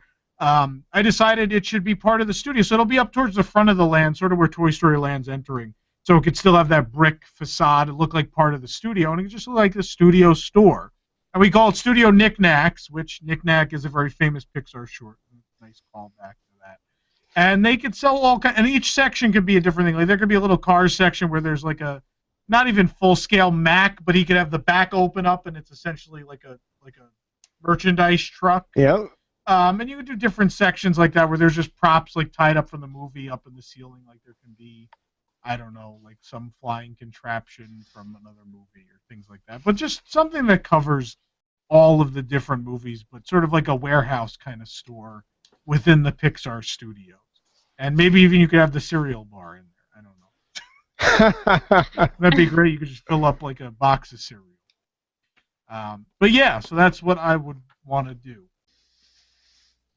Something new, some things that are proven to be successful, and yeah, it'd be pretty fun. Love it. So, here's where those of you out there come in. So you can call in at 407-774-8255 to let us know what you really think of everyone's projects and pick a favorite. Or also in the chat, pick you in the chat and let us know who you pick. Who do you think who had the best project? And we can quickly recap. Nick had Wreck-It Ralph Land. I had Pixar Land with an Up simulator and Little Cars Land. Patrick had a Pixar Land with, what did you have, Patrick? What was it? I had the Slinky Dog Coaster and Up Scrapbook Store. I also brought Mater's over, and then I had the Incredible Hall of Heroes dining room with different dining from each member of the Incredibles. David, you had Alice in Wonderland themed area. Right. Jason, you had Zootopia. Yep. Joe had the Indiana Jones area with the crazy water-based roller coaster dark ride in 3D with screen-based water. And Kate, refresh everyone, what was your project? I had Wall-E, so I had the like food and cups restaurant, the little like cute follow Wall-E through the like barren earth Hello Dolly flat ride. I had like a coaster with Eve and Wall-E escaping with the plant away from Otto, and then I had by and large the store. Okay, we already got some votes coming in. I have 3 for Patrick so far and 1 for me. So Patrick's running away with this right now. All right, well, we're going to tally up the votes, and you can still call and vote if you'd like. 407-774-8255. When we get back, we can declare a winner, and we could do a quick flashback to the future. All that here on WDW News Tonight. Hi, Bill Files here, GM of Salem Media Group Orlando. You've heard me talk about half-price tuition, a great new program we have where folks just like you can purchase tuition to the finest Christian schools in Central Florida at half price. No catch, no kidding. I want to share with you some comments from a listener who recently purchased tuition for her daughter. This listener called me, and once she found out that the program was for real, she and her husband decided to buy it. She said, "Before we hang up, I wanted to thank you and to share with you that my husband and I have been praying for a way to send our girl to Christian school. Your half-price tuition program has made that possible. Thank you." This is what it's all about. If you or someone you know could benefit from our half-price tuition program, I hope you'll give me a call, 407-618-1760, or visit our website, AmazingRadioDeals.com. Half-price tuition, another positive idea from Salem Media Group Orlando. Schools like the Geneva School and Altamont Christian School are available right now. Go online to AmazingRadioDeals.com. Time travelers, fasten your seatbelt and remain seated with your hands, arms, feet, and legs inside the time rover. Time travel commencing in T-minus 10 seconds. I don't mind, but you better promise me I'll be back in time. Right. It's time to go back, Nick! And that's a quick flashback this week. It never happened. Projects that never saw the light of day. And we're going to talk about the Disney decade at the Disney MGM Studios. Let's talk about a couple of the projects that might have happened. And in fact, Jason, could you lead us in maybe with a little, can you fade out the music, Nick? Jason, give us a little intro. Give me a little intro there, Gomer. I will do just that. Okay. So here we go. This is a video clip from the Disney Decade announcement. Should we have sound? Oh. We're still learning this whole video. All right. No, we don't have Well, sound. I right. can talk over it. Aw, Kermit. Did Kermit and Mickey get married? Bring it back. Yes, Bring it they back to the did. start. I'll talk over That it. would be awesome. If you can't get sound, I'll just talk about it. So, things that were supposed to happen at the Disney MGM Studios, if you could hear this clip. There's a couple things to talk about. Mickey's Movie Land, which eventually became animation. Of course, there's Roger Rabbit's Hollywood, which we'll talk about briefly. Dick Tracy's Crime Stoppers, one of the most famous attractions never built. There was going to be more Muppets, which Jim Henson in this video actually talks about the Great Muppet Movie Ride. So that's how close that was to happening before he passed away. There he is actually talking about it. And yeah, there's a whole lot of other fun stuff in that video for Epcot and the other parks and things like that. Cool video to check out. So things they would have done, of course, there was the Muppets area. We talked about the Great Muppet Movie Ride would have had famous scenes from the movies reenacted by the Muppets. And also there was going to be other dining establishments, the Swedish Chef's Video Cooking School, and the Great Gonzo's Pandemonium Pizza Parlor. There's even going to be a parade at one point, the Magnificent Muppet All-Star Motorcade, that was canceled in favor of Aladdin's Royal Caravan. Sunset Boulevard, you saw the artwork there. They were going to have the Who Framed Roger Rabbit area, which would have a red car trolley line actually running up the street, which eventually saw the light of day for California Adventure. This is where Rock and Roller Coaster is now. You would have had Baby Herman's Runaway Baby Buggy Dark Ride. You would have had Benny the Cab Dark Ride, which of course became Roger Rabbit's Cartoon Spin out there in California. And the Toontown Trolley, which was a simulator a lot like the Upride I kind of just pitched, where it was all around you because there were windows all around the whole outside the vehicle, and there would have been things diving in. Roger would have like hit the ceiling and depressed into the ceiling and cool stuff like that. Yeah, really neat ride. And thanks to Steven Spielberg, the legal dispute over the usage of the character, that did not happen. Some other fun things that didn't happen, of course, Dick Tracy's Crime Stoppers, which would have been the very first EMV attraction. But then Indy used the technology instead. Probably worked out for the best. But there would have been a shooting component to that also, where you would have been in a shootout. Other things, Hotel Mel, the one I'm most sad about, of course, was a attraction based on the humor of Mel Brooks. Of course, another point, it was also a dark ride using golf carts through movie sets, Mel Brooks movie sets. The Rocketeer, there was going to be a jetpack-themed roller coaster for that. Silent Film Stunt Show was pitched as part of the Backlot Tour. And, of course, towards the end of the decade, what didn't happen, well documented, they almost got rid of the Great Movie Ride in favor of a villains-themed 3D simulator. What? Really? Yeah, it came real close to happening. Almost lost the Great Movie Ride. I knew about the Mel Brooks thing. That's when I heard about that was the most tragic one to me. I think that would have been hilarious. Huge Disney Parks fan. They used to go to Disney really? with his son all the time. That's why they signed the deal. You actually hear the Blazing Saddles theme song plays in Frontierland at Disney in the background, because they wanted to do a whole lot of stuff with him. They were going to do some Blazing Saddles type Streetmosphere in Frontierland. It was rumored for a while. And, yeah, it all fell through at some point. All right, we could probably do a whole show. Do you have a whole Back to the Future on that, on the studios that never was, stuff like that? I actually wrote a whole thing for a book. Oh, wow. That 40th book. Jason, is that book even still available? The 40th book? Yeah.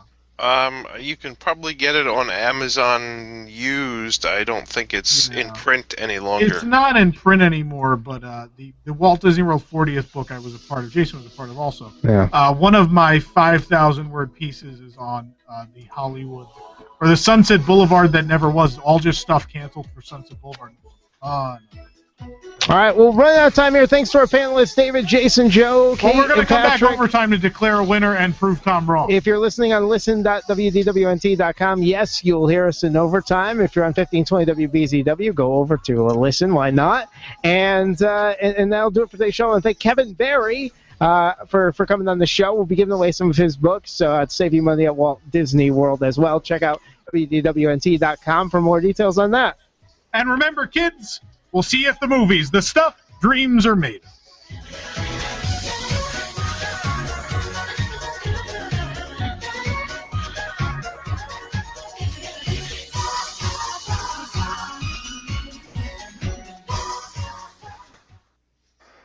Celebrating 50 years as Apopka's hometown station. 1520 WBZW. Apopka, Orlando. Community events, financial news, weather, traffic, and more. A service of Salem Media Group. This hour from townhall.com. I'm Patrick Foss.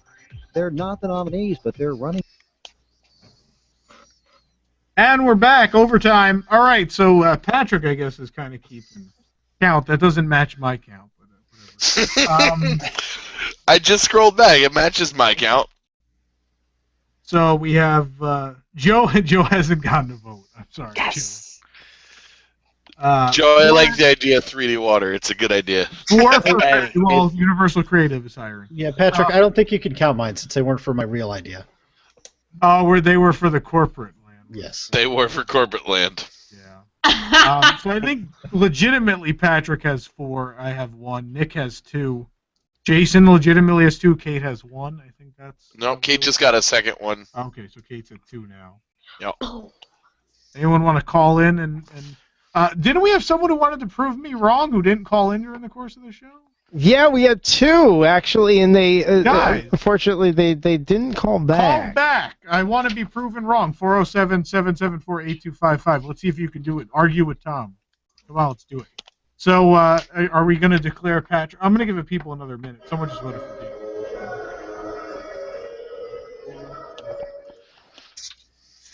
Dave. Anyway. Dirk, is that David's real one or his fake one? Oh, by the way, the mug of the week was a actual old school Disney MGM Studios ceramic mug.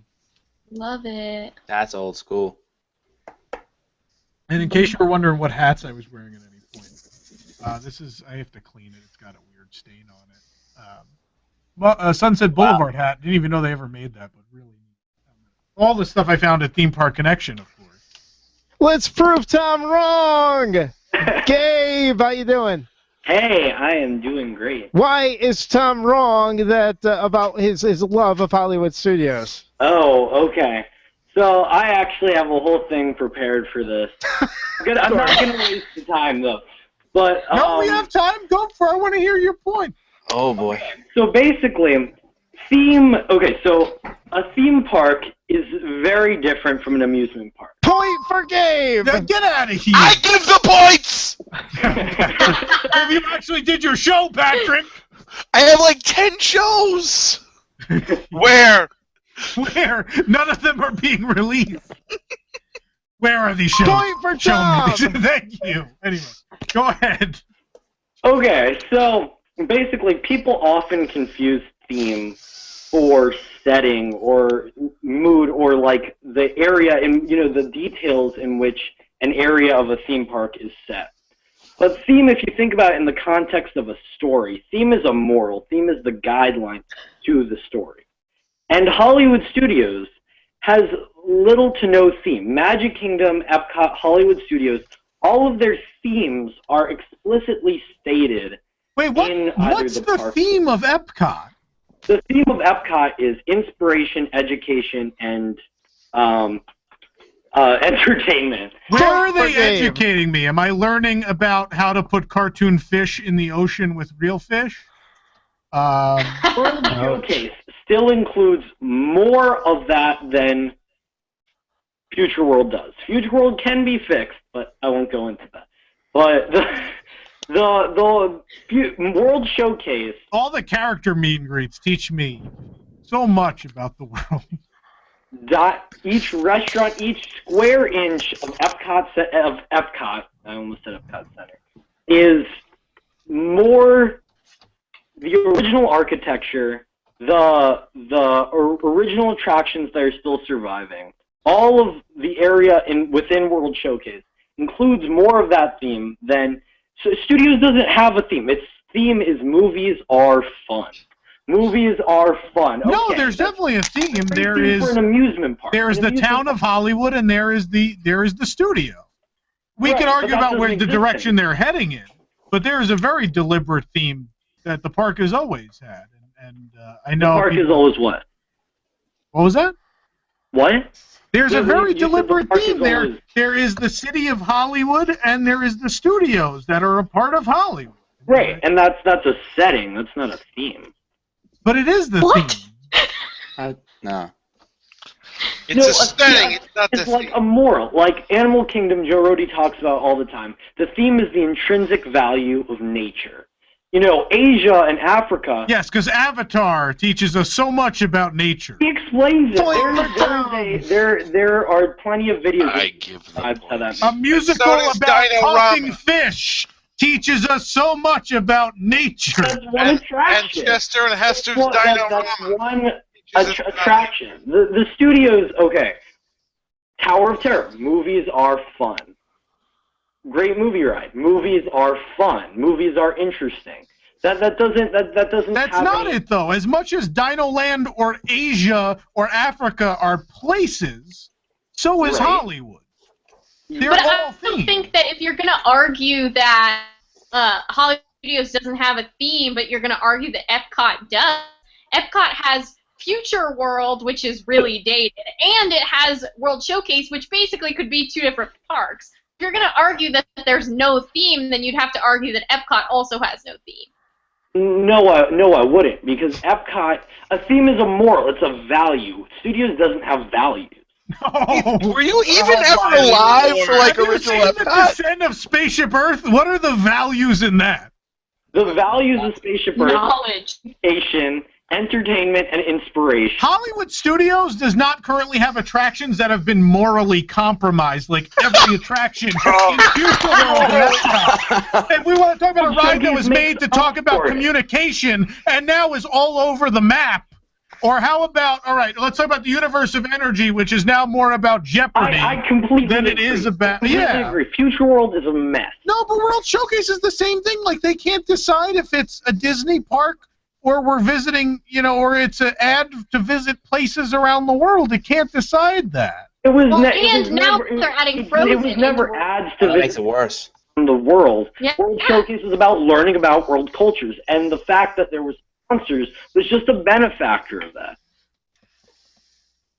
Add Frozen into World Showcase. That's not a real place or a real culture. Yeah, how can you have Norway doesn't exist anymore. It's Arendelle. Before the past 5 years. How can you say that the Frozen attraction in Norway and there's a Frozen attraction in Studios? One of those two doesn't make sense. Both of those two don't make sense, really. I completely agree. What is there in Hollywood Studios right now that doesn't thematically fit in the '89 all the way to the present day has never had a moral, a goal that it's set to prove in some sort of way that intrinsically changes the way you look at the world when you walk out. And that's Epcot, that's Studios, and that's Magic Kingdom. All right, here we go. Since I am the judge on this, I cannot let Gabe's argument stand. Unfortunately, and I think you're arguing on the wrong point here. And Hollywood Studios is the best. Well, see, I don't agree with Tom, but everybody who's calling up is arguing on the Tom's wrong point. incorrect, but no one's come up with a good argument as to why. That's exactly right. Individual attraction in Studios is most of them. Studios has the single best attraction in all of the Disney parks, and I will stand by that. With Tower. I love Tower. It's amazing. Nothing about Tower teaches me anything. I mean, look at Star Tours, look at Tower, look at Great Movie Ride. These are very high quality attractions. Even Rock and Roller Coaster, for an off-the-shelf coaster, is done so well. It's very well done. That's exactly what it is. But just go back, you talking about morals and no goals, go back to the whole original opening day when Michael Eisner says, "We're welcoming you to the Hollywood that never was and always will be." He's introducing you to, hey, it's not really Hollywood, but it's Hollywood. This is the Hollywood we always thought we saw. As it is in your mind, but never actually was. Yeah, So never actually existed. If I could take Gabe's argument to the next step, then the purpose of the other theme parks, of Magic Kingdom, of Epcot, of Animal Kingdom, they have a much higher purpose. That's exactly where I was going. Does. I mean, Magic Kingdom is about fantasy and imagination and dreaming. Epcot is about innovation. It's about the human spirit. It's about bringing countries together. Animal Kingdom is about engaging us with the natural world. The purpose of Hollywood Studios is, at its basic core, to convince us that Hollywood is a special place and we should go see more movies. I think what Gabe's trying to say is that if you try to figure out what the absolute higher purpose of each of the parks is, Hollywood Studios falls short. How is it different from Magic Kingdom? Magic Kingdom, its morals are that, come to this happy place. Okay, I'm trying to think of it's joy, inspiration, and new knowledge. Yeah, Magic Kingdom doesn't have a Star Wars land. Magic Kingdom does not have an animation section. Magic Kingdom has Adventureland. It has Frontierland. It has Tomorrowland. Keep going, Dave. Oh, it has Tomorrowland. What year does it have Tomorrowland from? but the point is going to have Star Wars Land, so explain that one. Well, Disneyland's not in our argument right now. We're talking about Walt Disney World parks, and those are core values to humanity of adventure and reaching out to new frontiers, having fantasies and living those fantasies. Hollywood Studios is going to have Star Wars Land, an intellectual property. But I always thought the point of Hollywood Studios was like, if we're gonna boil them all down to like 3 words of what the purpose and what like the park wants you to take away, this was about like creation and like being a part of artistic like creation of animate the. Yeah, I mean, the original intention of the park is to take you into the process, and of course, none of those attractions still exist as a majority of the problem. Right. But I think when it did that, it was serving a purpose. Does it not serve a purpose? I think it serves the same purpose as the Magic Kingdom now, but to argue David's point, while you may say, like, oh, it has Star Wars Land and Toy Story Land, these are things that represent genres, which I believe the lands in the Magic Kingdom are indeed genres at this point. Tomorrowland's most definitely sci-fi. You obviously have westerns in Frontierland, and your action adventure in Adventureland, and your fantasy in Fantasyland. So how is Star Wars Land is sci-fi? Toy Story is animated features. Tower of Terror is horror. You can go down the line through all of that, and it could be areas based on different genres, which are really no different than the themes of the different lands at Magic Kingdom. But they're not stressed as such. Like they're not. Well, because they didn't name the lands with the word in it to point it out for you. It's more nuanced. Just because it's called Sunset Boulevard doesn't mean it doesn't have a theme. Oh, we need something for the horror genre. Let's make Tower of Terror. It was part of a land that was meant to continue the purposes of that Hollywood that never was and always will be, which is completely different from a genre. Same with Star Wars. It was a movie about Star Wars. There was no, an attraction about Star Wars. There was no conscious effort to make, we need something from the sci-fi genre. Hey, Gabe, I do appreciate your call. We're going to have to move on because we have somebody else that wants to prove Tom wrong. And I appreciate your argument, Gabe, but I cannot give you the win here. But let's see if Jeff can come on and prove Tom wrong. Good evening, Jeff. Good evening. Go for it. Well, he's got to turn off his radio or computer. Sorry. There we go. Okay. By the way, boils Venetians. down to one Love it. here. Hollywood Studios is the park that is furthest away from its original idea from all the American parks. Hollywood Studios opened and it was, let's show you how the movies are made. And they had production in the park. You could actually go and see things being done. And now it's, let's show you this idealized version of Hollywood. And quite simply, they couldn't find a good path for Hollywood Studios, and they're still trying to find a good path with redoing most of the park right now with new theming coming in, 7 years? I'm not sure it's most of the park. Geographically, maybe it is, but the majority, what was actually lost? Oh, I didn't say most of the park. I said half the park. Okay. I still don't know about half the park, because the backlot tour had been decreased, over and over again. In the grand scheme of things, I still think all that we lost was the backlot tour and Lights, Motors, Action, and overall we're gaining 4 new attractions. I don't agree with your point that it's the park that's furthest away from its original vision. I think Epcot is way off anything.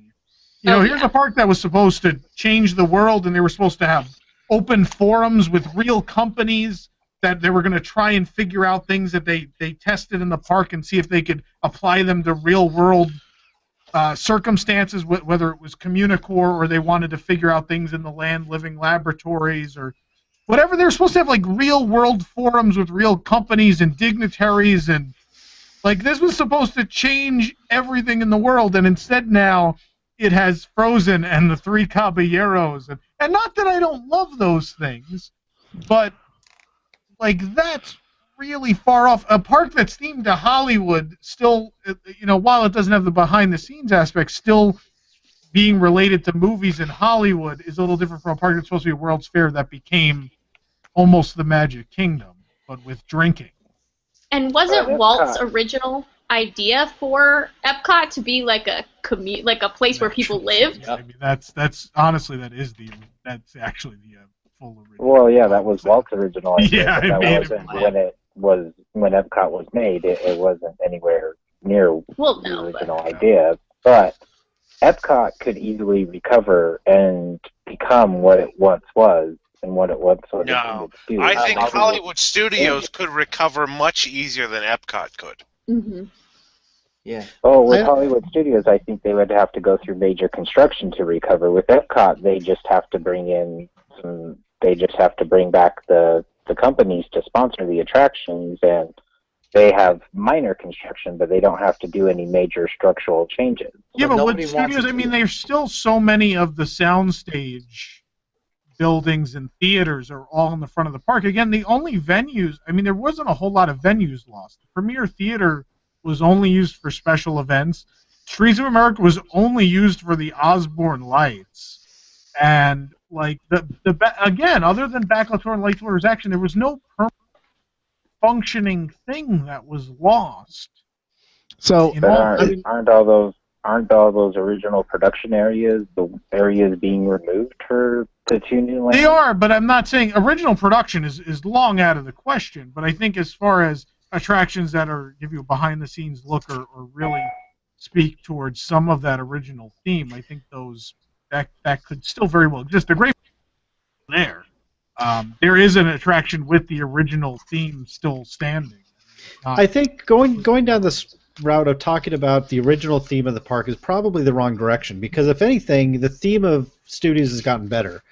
Originally, it was to talk about how we make the stories that we watch.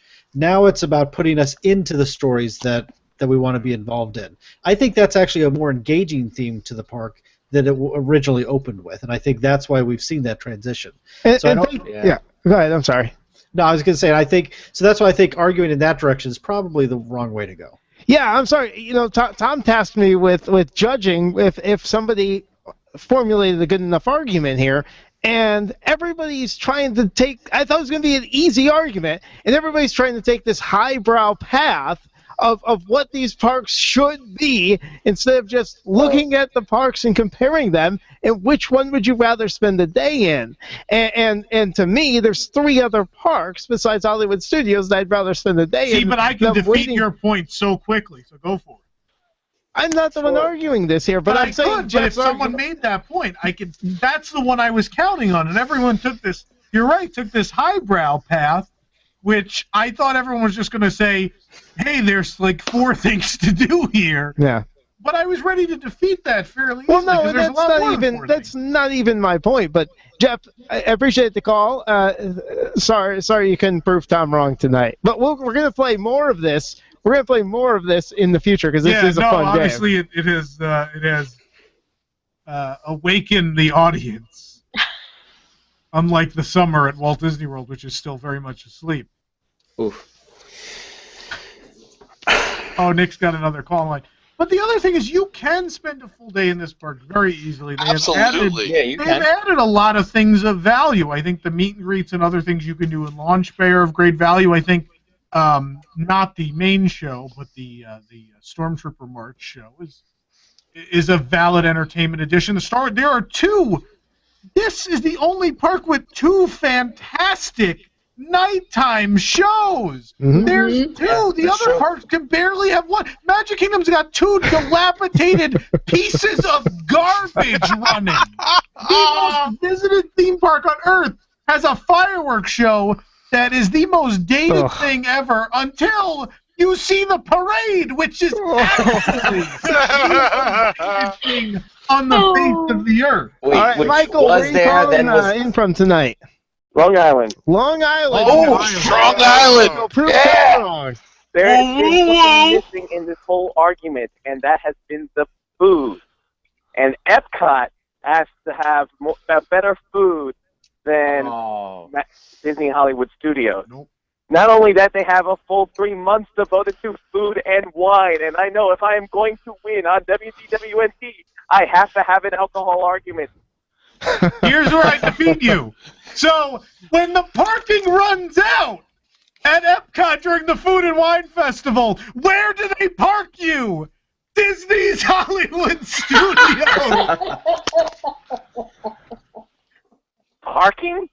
That's where they have to send you because the Food and Wine Festival is so overhyped now proving that there and are is more people wanting to go imploded to upon Epcot. itself, and you're waiting 2 hours at a booth while I'm sitting at the Brown Derby having a filet that's better than anything at Le Cellier, mind you. But you have all the different choices and options, have more options than you do. And you have already written off the writer's studio. The writer's stop? That's perfectly fine, because I still have the Brown Derby, which hands down is still like in the top 5 restaurants at Walt Disney World. Great beers there. I Great have beers. Sci-Fi and Primetime, which, despite what people say about them, have really great food at a really reasonable price. If you don't want to eat all fancy, you can sit down and have an affordable meal, which isn't something you can really do almost anywhere at Epcot. You have a buffet option, if you so please. You have likely one of the more solid counter service. There's no good counter service at Epcot. You could argue Seasons, maybe. But Hollywood Studios actually has Backlot Express, which has consistently been a good counter service for almost all of its existence. So how about the Japanese counter service? Okay, there's one. But this is a park that has countries that all have at least 2 restaurants, and you're having a hard time bringing up a whole lot of arguments. But I'm saying per capita, even though there's very few things in the park, most of it is of a very high quality. Man, Jeff's not doing it for me either. I thought the food argument might sway me, but I was hoping for more there from a fellow Long Islander. yeah. Much like the Islanders, it has packed up and moved away. Brooklyn is still on Long Island. And now that it has left the island, it is succeeding It's in ways still on Long Island. it never could when it was on Long Island. Brooklyn is on Long Island. No, it's not. Well, just like they were always good in the early 80s.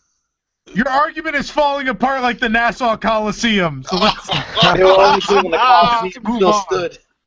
Thank you, Michael. Sorry you couldn't prove Tom wrong tonight.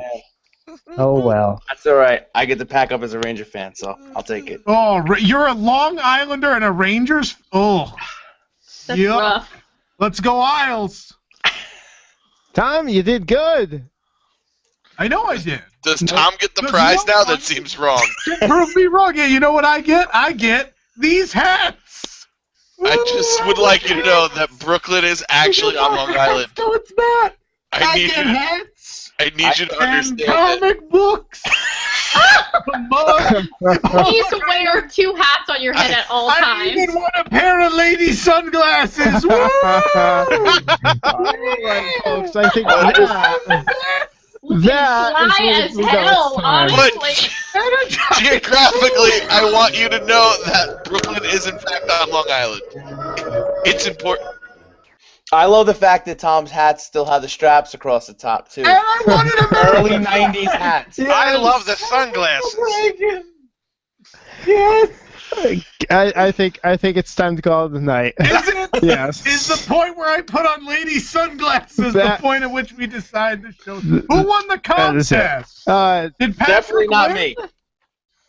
Patrick won. Yeah. Woo! Patrick, you are the first winner. You get the lady sunglasses. I will mail them to you. That's the trophy. I don't want those. I'm sure Ashley will appreciate me giving away her sunglasses. Oops. Jesus. What's that? Sorry. Ejecting a hard drive. Giggity. Yeah. Anyway. Thank you for tuning in to WDW News Tonight. We'll be back next week. It's the WDW News Tonight Food and Wine Festival. Maybe we'll have to find something for people to prove me wrong about. All right. And don't forget to head over to WWNT. Just click on the TeePublic link. Order some fun T-shirts. It's Studios Appreciation Week. Order the hard hat shirt. Yes, I got my hard hat shirt. There you go. Thank you, Joe. We appreciate it. No problem. It's on its way. Awesome. I didn't get magic shirts yet. What's going on? Have you been home today? You just came today. Well, I haven't delivered to work, but they didn't come to work today, so maybe tomorrow. But my hard hat shirt is also on the way. But anyway. Again, ladies and gentlemen, thank you for tuning in. WDW News Tonight. We'll be back next Wednesday. Price is Right next week, right? No? Yes, sounds good. Okay, Price is Right. We're going to have a guest on. We're going to talk about dining the whole show. Best and worst places to eat. Maybe we'll do another food edition of Price is Right. That was the idea. Yeah. Oh, we talked about that. We talked about that. Yes. Yeah. All right. Wasn't that the Anyway, movie? thank you, illustrious panel, as always. Thank you, everyone who tuned in. We appreciate you tuning in live. And those of you listening to this, whether it be you downloaded this later or watched it on YouTube later, thank you. We appreciate you tuning in whenever you can as well. So thank you, everyone, and good night. And we'll see you at the movies, the greatest theme park ever built on Earth.